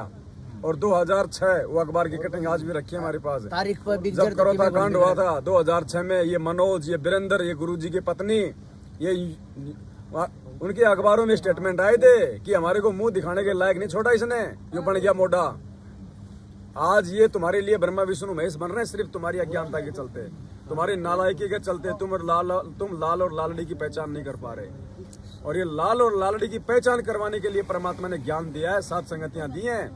इस भक्ति मार्ग में गुरु जी का सबसे बड़ा कोई दुश्मन है, सबसे बड़ा कोई रोड़ा है तो उनका परिवार है, ये बेटा बेटी भाई बंधु रिश्तेदार जमाई और इनके चमचे, ये स्टेट कोऑर्डिनेटर, ये नामदान संचालक, सबसे बड़े बाधक, सबसे बड़े दुश्मन है ये परमात्मा के। और जो जो व्यक्ति इनकी संगति करेगा, इनका साथ देगा, वो भी परमात्मा को उतना ही बड़ा जो है वो शत्रु की जो है वो गिनती में आएगा।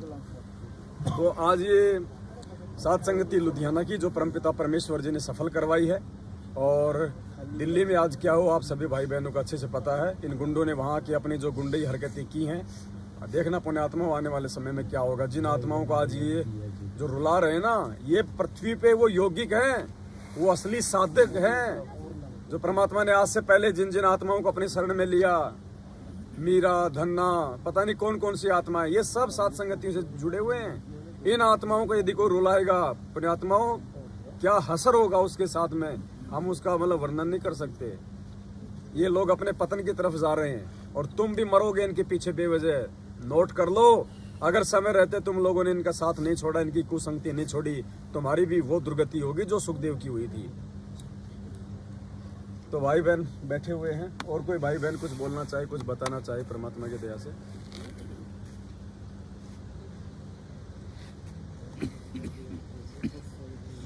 बहन कहाँ है? गोल्डी बहन कौन है? सतसाई बाबा जी। सतसाई गोल्डी बहन कौन है? कहाँ है? सो गई क्या? चलो कोई बात नहीं। चलो ठीक है पुण्यात्मा, आज का ये वीडियो हम यहीं पे समाप्त करते हैं। परमात्मा दया करेंगे, आगे फिर आपसे मिलेंगे, और वीडियो को ज़्यादा से ज़्यादा शेयर करें, भाई बहनों को अवेयर करें। सत साहिब बंदी छोड़ सतगुरु रामपाल जी भगवान की जय हो।